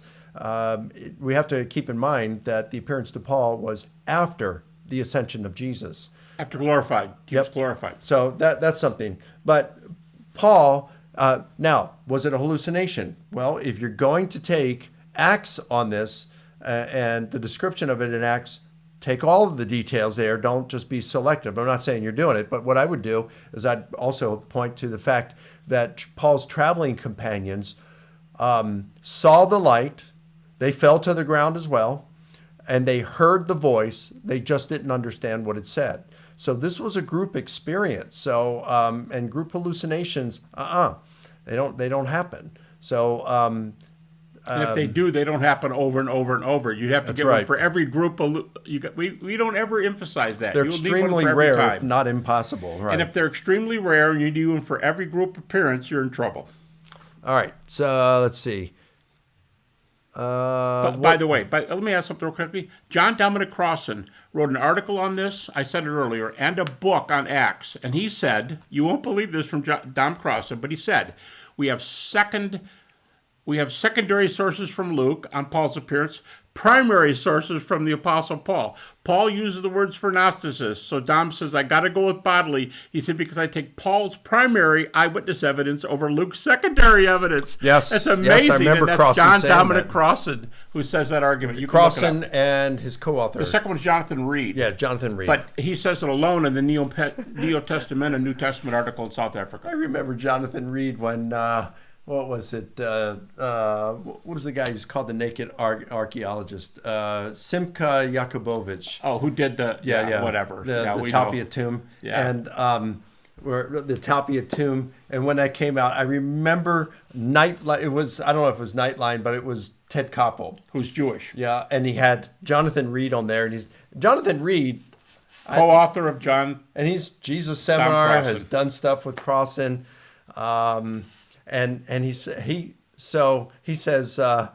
yeah, it's Koppel said, what do you think of it? He says, I think it's archaeoporn. You want to look at it, but you know it's wrong. But that secondly, so we got to think about this. Luke is secondary, Paul is primary. Hard to deny that. And Dom says, whatever you do, I'm going with the primary data. And he decides that Paul saw Dom doesn't believe it, but he thinks Paul thinks he saw the resurrected body of Jesus. All right, David VR, what aspects of the New Testament or the case for the resurrection are most commonly attacked by skeptics? To me, it seems that the authorship and dating of the Gospels are heavily attacked by skeptics. I mean, yeah, I'd say authorship of the Gospels and what's the other, dating? Yeah. I do think a lot of skeptics out there, they overplay and exaggerate. So, I mean, Bart Ehrman has said on occasion that almost all scholars think that Mark was written after 70. That is not true. It is not true. In fact, my student who did the thing on, the authorship of Mark also did the thing on the dating, and he found that by far, most scholars, by far, think it's between 65 and 70 that Mark was written. And if you want to go further, then it's 50 to 70. And only about 10% of critical scholars writing in English since 1965 think it's after 70. You have Robin Faith Walsh, who said a majority of scholars are saying that Luke Acts were written in the 2nd century, and that is simply false. I mean, it's demonstrably false. That's any large number. Yeah. So anyway, yeah. But again, critics go to Paul, and Paul does it alone. If Paul establishes it, here's Dom Crossan, don't go to secondary data. I don't think it's secondary data. I think we've got to bring it up there. But Paul is the man, and he believed in bodily resurrection according to almost everybody. All right, resurrection nerd. Since no description is given in 1 Corinthians 15, how do you know the group appearances weren't something like Virgin Mary sightings or believing he appeared to them from heaven and not a physical sighting? Let me ask you a question. How come when someone tries to argue for group hallucinations, why are they almost always Mariology appearances? It's like, why not Krishnaology appearances? Buddha. Maybe it's because Buddha's sources are 600, 800 years after he was born. We don't have good data. I'm not going to say, by the way, all those people don't see Mary. They watch the children watch Mary. There's tens of thousands of people there. They don't in Egypt, see Mary. they saw something. Egypt's a little bit different, but you have But to she get in doesn't there. identify himself.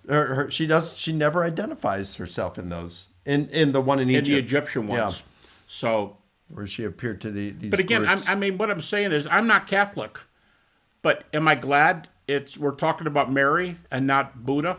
I mean, there is a quantitative difference here. That's not my view, and I don't think it stands up to criticism. I'm just saying, why do they always jump in and use Catholic examples, and then they go, yeah, but you Christians are crazy, but they just use the Catholic example to get themselves out of the hole.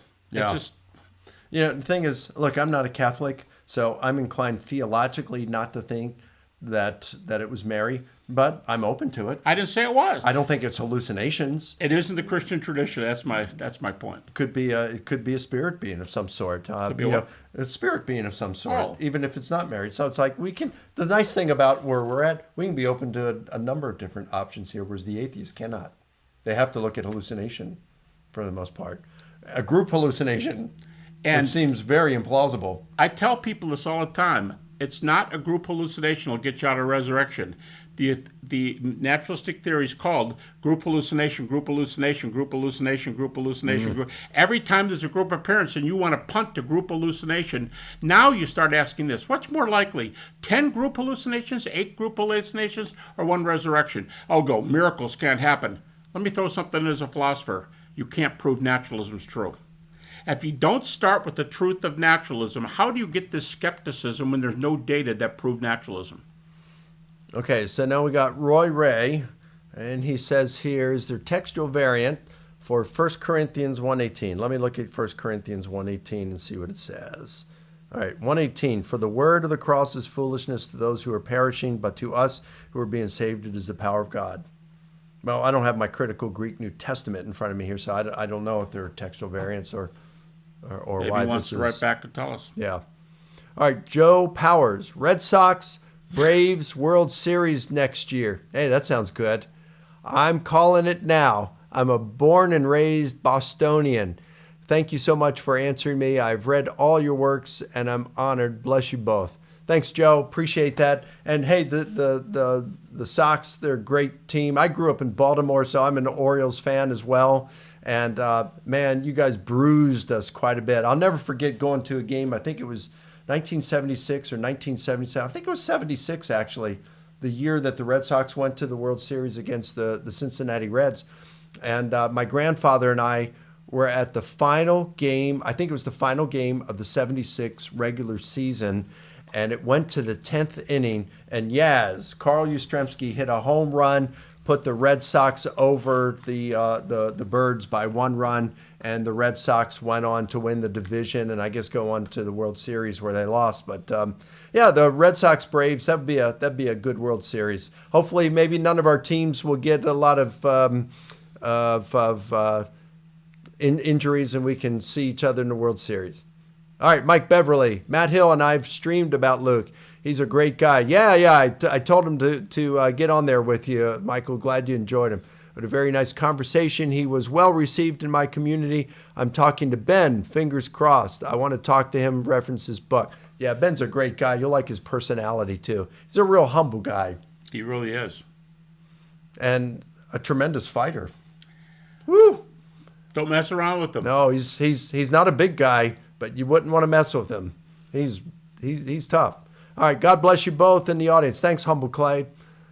Jeff, Matthew 27 verses 52. Other people resurrected at the crucifixion. Was this real or a literary device? You want to answer that? Yeah, we disagree. The question is not what happened, I don't think. The question is, what do we think Matthew thought happened? Mm-hmm. I think Matthew thought he was recording a historical event. Now, you don't say no. You just say kind of up in the air for you. Are you still there? No, I think Matthew was I think he was doing these the portents like a lot of the others, parable like Josephus and Livy or Virgil and Joseph- Philo and Josephus, Josephus for sure. did. So I think that's what's going on in order to say that you have the death of a great king here. That's what I think's going on. So then the follow-up question, let me just address that real quick. How do we know we're not doing that with Jesus' resurrection? Because these guys, every indication seemed that they really believed it. In fact, Paul in 1 Corinthians 15, if Christ has not been raised, your faith is worthless. Let me add this is his area, the Greek.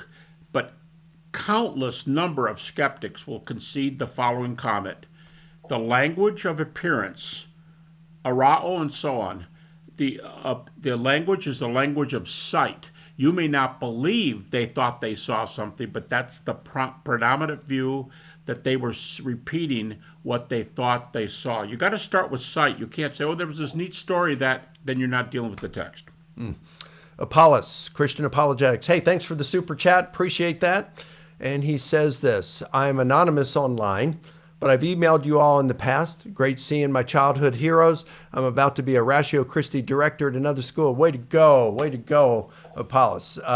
Ratio Christi is a fantastic campus ministry, and we wish you all the best of that. Hey, if you want to do something once you get your group started, why don't you contact me again, and let's do a virtual meeting, and you can pipe me in for free, and I'll do something for your group there for free.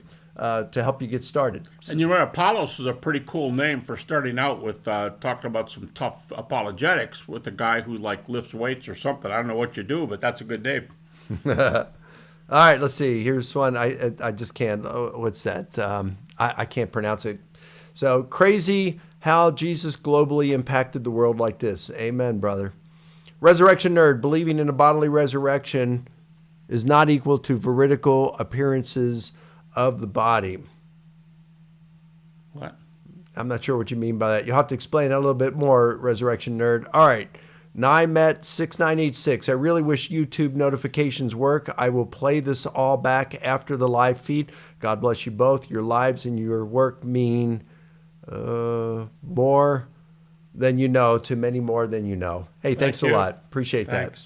All right. I mean, guys, do you know the Doherty Carriers case for a pre-existing being, Jesus, Yeshua, in Zechariah, Dead Sea Scrolls, Philo, and the ascension of Eshan? No. Dead Sea Scrolls. No. You have to be clearer on the data here. What lay out the data? A pre-existing being, Jesus. I know that Carrier says something about a Jesus who they think may have existed from outer space 100 years before Christ. I was just thinking that earlier tonight. No, I'm just kidding. Yeah. It's like, I mean, some of these views are I mean, anyway, I don't want to say anything. If you're looking probable theories, these aren't the first places to start for probability. Okay. Life and Beyond. God bless you, Gary and Mike. Thank you so much for taking our questions tonight. You are welcome, Life and Beyond.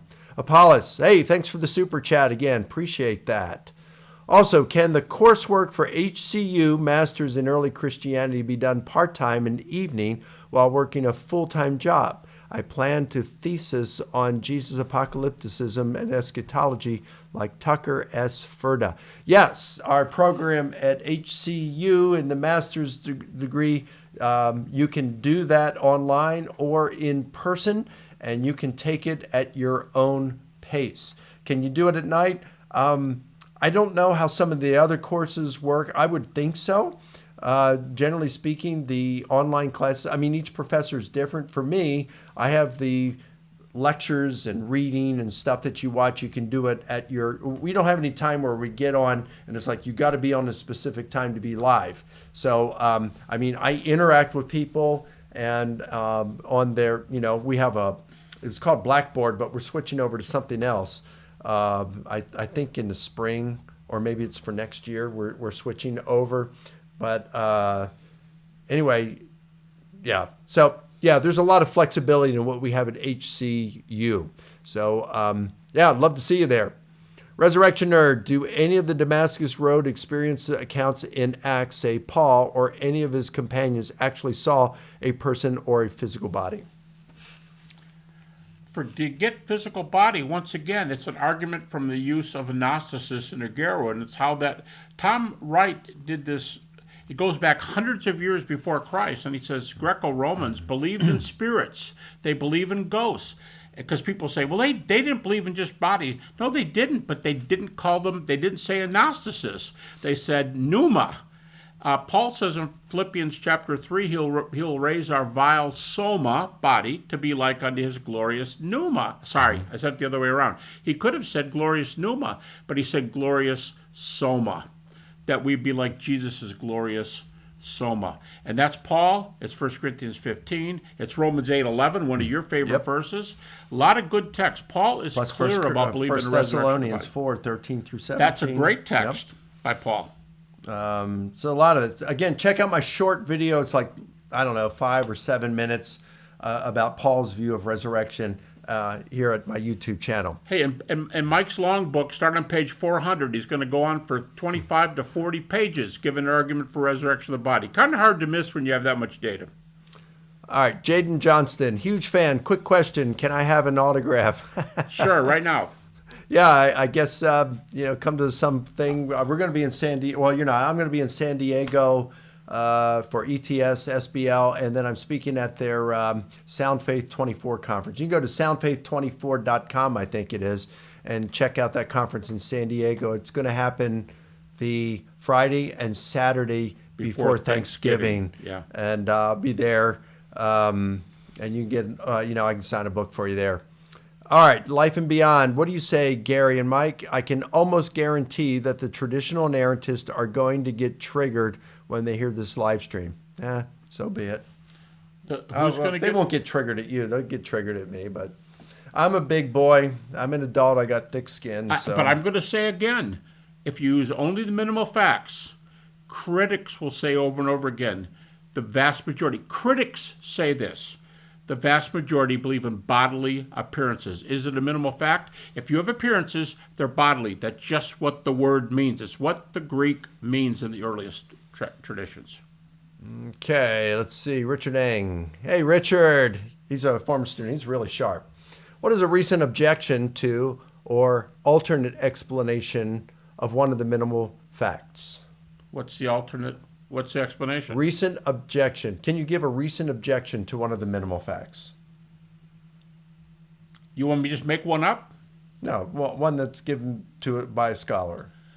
Well, almost nobody says, for example, that it's a minimal fact, so that means that the vast majority of scholars are going to grant them. But yeah, there's a few people who believe that Jesus didn't die on the cross, and you can count them on a single hand, right? I mean, now you say that, and somebody finds 6. So that's the kind of thing where people do this.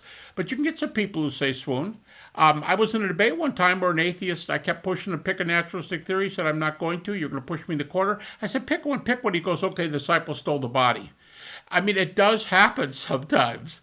And people who are not familiar with it are going to pick views that are not. And I cover them all. Volume 2, I have about over 100 pages on 19th century German liberalism. They use they're the big naturalistic theory period. Okay. I give detailed refutations. Here's Apollos Christian Apologetics again. What do you guys think about scholar consensus being influenced primarily by a woke agenda of admissions department and deans as opposed to good scholarship, especially at Ivy League? I'm not sure I'm missing how to something. understand. Well, let's put it this way. Scholarly consensus. I would think most woke people have another view, not the... Even those, when we talk about the minimal facts, Yep. or let's just say the scholarly census on the traditional authorship of Mark and Luke Acts. Sure. I mean, my 2 former students have actually looked at people who are teaching at these woke But they can take departments. another view if they want. They're free. And just because minimal facts are highly evidenced, what do we say? What have we said 5 times tonight? You can take another alternative interpretation. I think you're in trouble if you do it, but you're free to pick you can pick your own interpretation of the data. Now, if you want to say, could it be that if you are teaching at one of these secular institutions like an Ivy League and they go woke, is there pressure put on you as a professor to take certain positions? Is there peer pressure? Yeah, there's going to be peer pressure. But that works at Christian institutions as well. I mean, if I were teaching at a Southern Baptist seminary, there would be pressure to teach to adopt a hardline view of inerrancy. I mean, so yeah, Rob Bowman, my friend Rob Bowman, brilliant guy. He's got his PhD now, but he did all his coursework, his doctoral seminars for a PhD at Westminster Theological Seminary, was working on his dissertation, almost finished it, and then his supervisor retired. New guy came in. The ink on his PhD diploma was still wet. He didn't like Rob's dissertation because Rob took a classical evidential apologetics approach, whereas he was a full presuppositional and he wouldn't pass him. So, I mean, this kind of bias happens not only, it does happen at secular universities. I could give you examples of that, but it also happens at Christian seminaries and universities as well, unfortunately. You should get a degree based on your scholarship and whether you argue it well, not whether your supervisor agrees with you. Here's the other view. I have given A's on papers where people have argued against the resurrection and against other ethical and positions that I hold. I give A's because the argument, the sake of the argument, not because based on whether I agree with what they're saying. And nobody at my school either makes me give them an A because they are, or a D or an F because they're not taking the. We have a tradition in our. You can disagree with some of the school doctrine and write a master's thesis, and you have a way to get out. We have a path for you to go. Yeah, we got that too at HCU. In fact, I've given my students A's on research papers, and they take a position different than mine. You just have to argue it. And I've even done that in the resurrection. Okay. Apologetics 101. We really gotta we got to go through this. We got 15 minutes and we're going to get off here. 1 Corinthians 1:18. I have checked my textual critical stuff. It doesn't appear to be one. If there is, it's very minor. The evidence in the Nestle Aland is very good. Okay, David VR. Any guesses on what happened to Lazarus after his resurrection? I've read that he traveled to Gaul, southern France, and was there. All right, what do you think? I haven't heard anything. Here's the problem. All that kind of junk is late. I've got a section in one of my books on Jesus is the international traveler, and there was one myth that he died in in India, and the town points out his grave outside the town where he lived to be like 125 years old. You can find that stuff all over the place. Here's the major problem. Not that I don't like it or Mike doesn't like it. The major view is you don't have historical data that show that to be true. Same rules we use, these don't satisfy it. Matthew, when are arguments from silence acceptable when working with the scant sources we have from antiquity? I think I'd be very careful. Sometimes an argument is strictly an argument from silence, but there is a lean. You can tell from the text that they're leaning this other way. You have to do what certain things do. I don't like arguments from silence, and I will say this is an argument from silence, but I think there's something here to be thought about, but I don't put those arguments to the head of the class. Don't do it. Okay. And I would say, an argument from silence, you want to avoid them, but I think that they can have some merit to them when you expect something to be there, but it's not. And it's the opposite. Yeah. All right. Sanctus, is there a generally agreed view of philosophy of history? For example, do most scholars reject Hume's methodology of history? I just did 2 long chapters on Hume in the present volume, both what Hume said and what's happened to Hume all the way up to today. The predominant view that I've been able to find among scholars writing, the best one by a skeptic is Hume's Abject Failure is the name of the book. And go ahead and get it. But I understand from my reading, most scholars think 2 things about Hume. The trend today is to say he was a theist, not an atheist. That might surprise you. A theist. And secondly, they disagree with his argument from probability. They think he uses induction. I can explain it, but we don't have time. Hume makes mistakes on how he applies induction. If you blow the induction argument, you lose his argument against miracles. Okay, so I've got one more here that I'm seeing from Jaden Johnston. So if you have some more questions, we'll have about 10 more minutes. So get them in right now. Jaden says, okay, actual question. Would Bart Ehrman and other people that have left the faith be an example of someone falling away in Hebrews 6? Love your debates with him. Also looking good, Gary. I would say ask Bart. See, already several times tonight, I'm very slow to put words in somebody. If it's not in print, I've given up Don Crossan's view, other people's views. If they don't say it in print or it's not in a dialogue or it's out there, I don't like to say somebody believes this, somebody believes that. So I don't know what Bart thinks about that. I know people who think if you were once saved, you're always saved, and you have a number of people who say, nope, you walk away, and Bart himself would say he's not a believer. I think that's fair. Oh yeah, Bart has said for a while, that he's an agnostic atheist. He's called himself both ways. And I think recently he's now just saying he's an atheist. But yeah, it's hard. You just can't tell where a person's heart is. And we don't always know where our hearts are. Yeah. That's why Scripture says over and over, examine yourselves. That includes us too. Bart has said on several occasions, he said in his book, God's Problem. He said it to Alex McFarland before my debate with him back in 2008. And I know he said it elsewhere that he often wakes up at night in fear of hell. I think he has good reason to do that as well. Because if Christianity is true, that's where Bart is headed. And I mean, I don't like that. I'd love to see him come back to the Lord, and I've told him that. And the parable of the prodigal son, God would love to see him come back. It just seems to me, as I've seen him over the years, he seems open at some point to some of this, and then it seems like he digs his heels into the ground, and maybe he'll just get to a point where it's just he passes that point of no return, and God just hardens his heart, and he just can't come back. I don't know. Let's hope he hasn't if that is possible. Let's hope that he has not received that. I'd love to see Bart come back for the kingdom. I love the guy.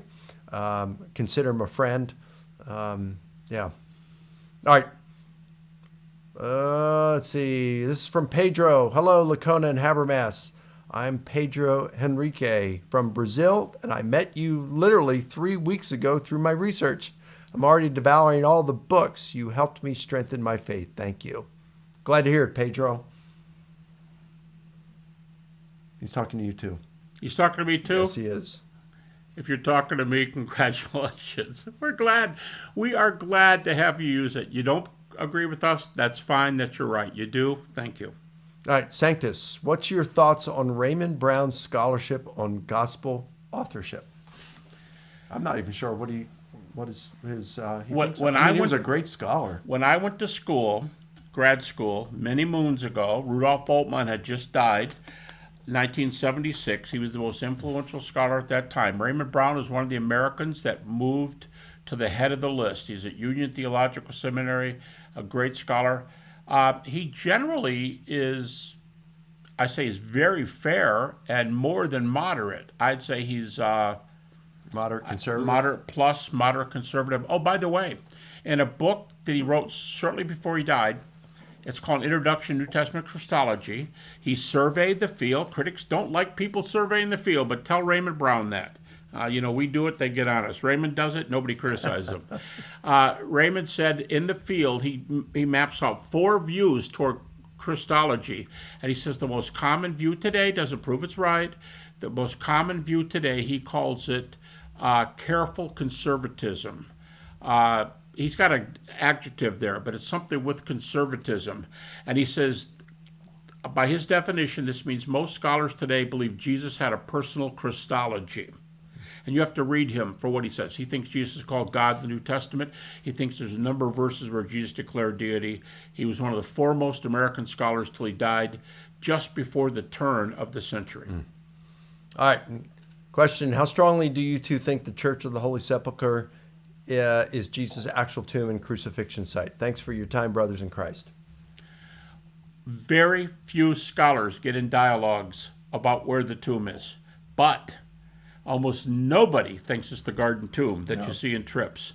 There are a few, could give names, but there are a few that say if they had to pick, they would go for the Holy Sepulchre. It fulfills the archaeological date of a church being built there. You have to go down real far to find the grave. And hey, this isn't my tradition, but check out the Holy Fire arguments of what happens on Easter Day. Just fun. Go look at them online. Holy Fire. I attended a paper last year at the Society of Biblical Literature, and I think it was San Antonio is where we were at. It was an archaeologist, historian, and he's not sure about the Church of the Holy Sepulchre or whether that's the actual one. And the crucifixion site, he said, it might be, but it could be anywhere within that vicinity. He says, we in his opinion, we just couldn't know. And I thought he made some pretty decent arguments to say they're both in that vicinity, but we can't be sure that the Church of the Holy Sepulchre and the crucifixion site of Golgotha is... Golgotha is a little more questionable, but those who pick it, they're very few, but those who pick it like the Holy Sepulchre. Okay, Nikki. Usually. Nikki had the chance to learn in an OCC class led by Dr. Stephen C. Meyer. Boy, he's a good guy. We had a guest lecturer, Jonathan McClatchy. I teach the apologetics class at my church. He has a maximal data approach. Thoughts? I've not read them. Yeah, look again. I think it's just pettifogging. It's like if you want to use maximal data, that's great. A friend of mine, Tawa Anderson, who's a philosophy professor at New Orleans Baptist Theological Seminary, he gave a paper at ETS last year, and he was saying, yeah, but what happens when if something changes in the future and some of these minimal facts, scholars don't accept that anymore? Well, great. Well, if that happens, well, they're certainly not going to accept the maximal facts because you'll have even less for that. So, look, my approach is a little bit different than Gary's. I like to do like minimal facts in that way, but I will go beyond them. I will talk about how Paul and the early Christians believed in the bodily resurrection of Jesus, and even if you don't have a vast majority, which maybe you do, but I was arguing that, even not thinking that the vast majority of that held that. I'm fine challenging that. But, if you want to do maximal data, great. Look, it's like Philippians chapter 1. Paul said, some to be sure are preaching Christ even from envy and rivalry, but some also from goodwill. The latter do it out of love, thinking that I'm appointed for the defense of the gospel. The former proclaim Christ out of selfish ambition rather than from pure motives. What then? Only that in every way, whether in pretense or in truth, Christ is proclaimed. In this I rejoice. Well, look, I'm not saying the maximal data people are deceptive in any way, but what I'm saying, if Paul can say this about those who are preaching the true gospel, but are doing it out of rivalry to Paul, so they're doing it out of poor and ungodly reasons, if he can still rejoice that the gospel is being preached, I don't care if you'd use a maximal data or minimal facts approach, just preach the gospel. And quit pettifogging over these different ways of doing it. If you want to do it your way. That's all I got to say about it. It just makes me angry that folks like McClatchy and the McGrews and others are causing division over this. It's like, good night. We're all on the same team here. Just go out and preach the gospel. All right. Dissatisfied philosophy. Lacone and Habermas, I sincerely am asking why evangelical scholars don't become Anglican or even Orthodox or Catholic. This seems to solve the problem of Scripture's tensions. It does? I don't know. I did make a comment real early in this talk tonight. One of my best friends is a Russian Orthodox retired hierarchy person with PhD in philosophy. And he and I both agree what you do with Christ is more important than the name of your church over your door. You got to think about who you are, where you are with Christ. And it's an extension of the previous question. Don't worry about splitting hairs and where people are. Ask your question. When Jesus said to the disciples, are you going to leave me now after a bunch of people left? Are you going to leave me now to the disciples? And Peter said, to whom else do we turn? You're the one with the words of eternal life. That's what we should be celebrating. All right. No more questions. Let me answer just those that are, but please don't type any new ones. And we'll answer these that are here. Dissatisfied philosophy. One can easily solve these by appealing to later tradition, since the Bible is merely a facet of tradition, and this solves literally all the problems from the theological perspective. I don't think so, because traditions between Orthodox, Catholic, and Protestants can disagree. All right. Thanks for doing this. This is from Jeff. Thanks for doing this. Awesome answers. Thank you, Jeff. Nikki, the rest of my question. McClatchy says it's completely different. I see it as complementary. Thoughts? I agree. Complementary. I agree. All right. Thought Decoder with Sean Mixon. How can I hang out with you guys? Hey, well, check us out. If you come to ETS or SBL, It's in San Diego this year. We will be there, or I will be there. You won't be there I've got this a year. previous appointment in Houston at lecturing at a big conference down there. So best thing to do is just check out, see what conferences we're at, come out and hang out, and maybe we can break bread together. All right. Bran of Raisin. I like Raisin Bran. I like this. I do. It tastes good. This has been a very interesting forum. It would be cool to see if you have another one in the future, or maybe you have had one in the past. We haven't done like this with live Q&A with Gary. We did one a couple years ago with with David Wood? Braxton. Braxton, okay. Braxton's a great guy. Check out his channel on YouTube, Trinity Radio. His is on my YouTube site, I'm pretty sure. Okay. The interview we did then. It's probably on mine too. We'll try to do this every year, and maybe I'll try to do this more often. I'll bring some others here. There's some great people here in the Atlanta area where I live, and maybe I can connect and do something with them. Thought Decoder with Sean Mix. Okay, please, no more. I'm going to take these. No, don't do any more comments. Or I'll tell you what. If you want to do any more comments, you got to do a super chat. All right, Thought Decoder. This approach is person specific. Okay. All right, Nikki. Okay, interesting. Thank you. That's the idea of maximal data. I'm actually doing minimal facts, then touching the other. Good for you, Nikki. Addison Weir. Hey, thanks for the super chat, Addison. Is Dr. Habermas going to respond to Apologia and Bart Ehrman's criticisms? They argue that he misrepresents the latter. I disagree.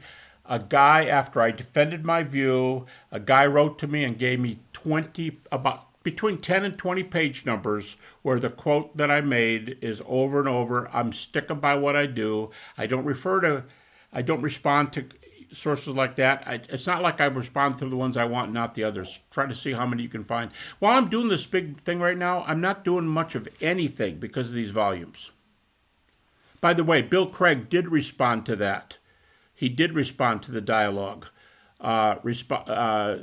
concerning me and him vis-a-vis those two fellows. You can see it on my website. I think you can see it on Bill's website. It's a two-part critique. All right. Here's Thought Decoder. They say that the difference between maximal and minimal is that the latter, minimal, doesn't describe the veridical nature of the appearances. They always say that. I don't know why. They don't read the data. How's that? I'll just say it blandly. Read the data instead of running your mouths.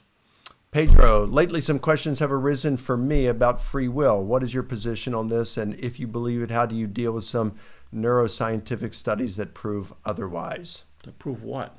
That we don't have free will. Okay. Well, if we don't have free will, you'd never know it. You can't, And you wouldn't be able to judge your studies, for crying out loud. Yeah, why are you even asking that question? You were pre-programmed for it, right? Yeah, if you're pre-programmed, you wouldn't even know. C.S. Lewis says if we were, never mind. C.S. Lewis said you would never know those things if you were. All right. Well, let's see. All right. I got to skip some of these because they came after we said don't do any more. All right, let's see. Julie, she says, thank you both so much for the time and sharing your wisdom. And thank you, Julie. Let's see, anyone? All right, Jesus is risen, coming with great power and glory. Amen. Can't wait for that to happen. Hey, thanks, Pretty folks. nice. Do you have any closing comments, Gary? Yeah, you know what? I'll make one. And here it is. From 1799 to date, Friedrich Schleiermacher and all his liberal kin, all the way up to the present, the number one criticism of Christianity is that there are discrepancies in the Gospels. The number one, if you just do head count. You know, it's amazing how many people actually believe there's discrepancies and still believe Jesus appeared. The problem is, if you define the Gospel the way the New Testament does, and involves the deity, death, resurrection of Jesus, the discrepancies don't touch it. I mean, they don't you can find things around the edges, but they don't disprove the events. So that's why people can allow these problems and still make a positive decision for the resurrection. And here's what I'll end with. If Christ is the Son of God who died on the cross, rose from the dead, Christianity is true. Think about that. Mm-hmm. Deity, death, resurrection, Christianity is true, period. I'll stand with that. Amen. Hey, thanks. This has been fun. It's been fun. Thank you all so much for joining us this evening. any technical difficulties or ways that this may not have moved smoothly. Sorry about that. This is my first time doing this on my own. And so God bless you all. Hopefully we'll have some more like this in the future. You all have a good night.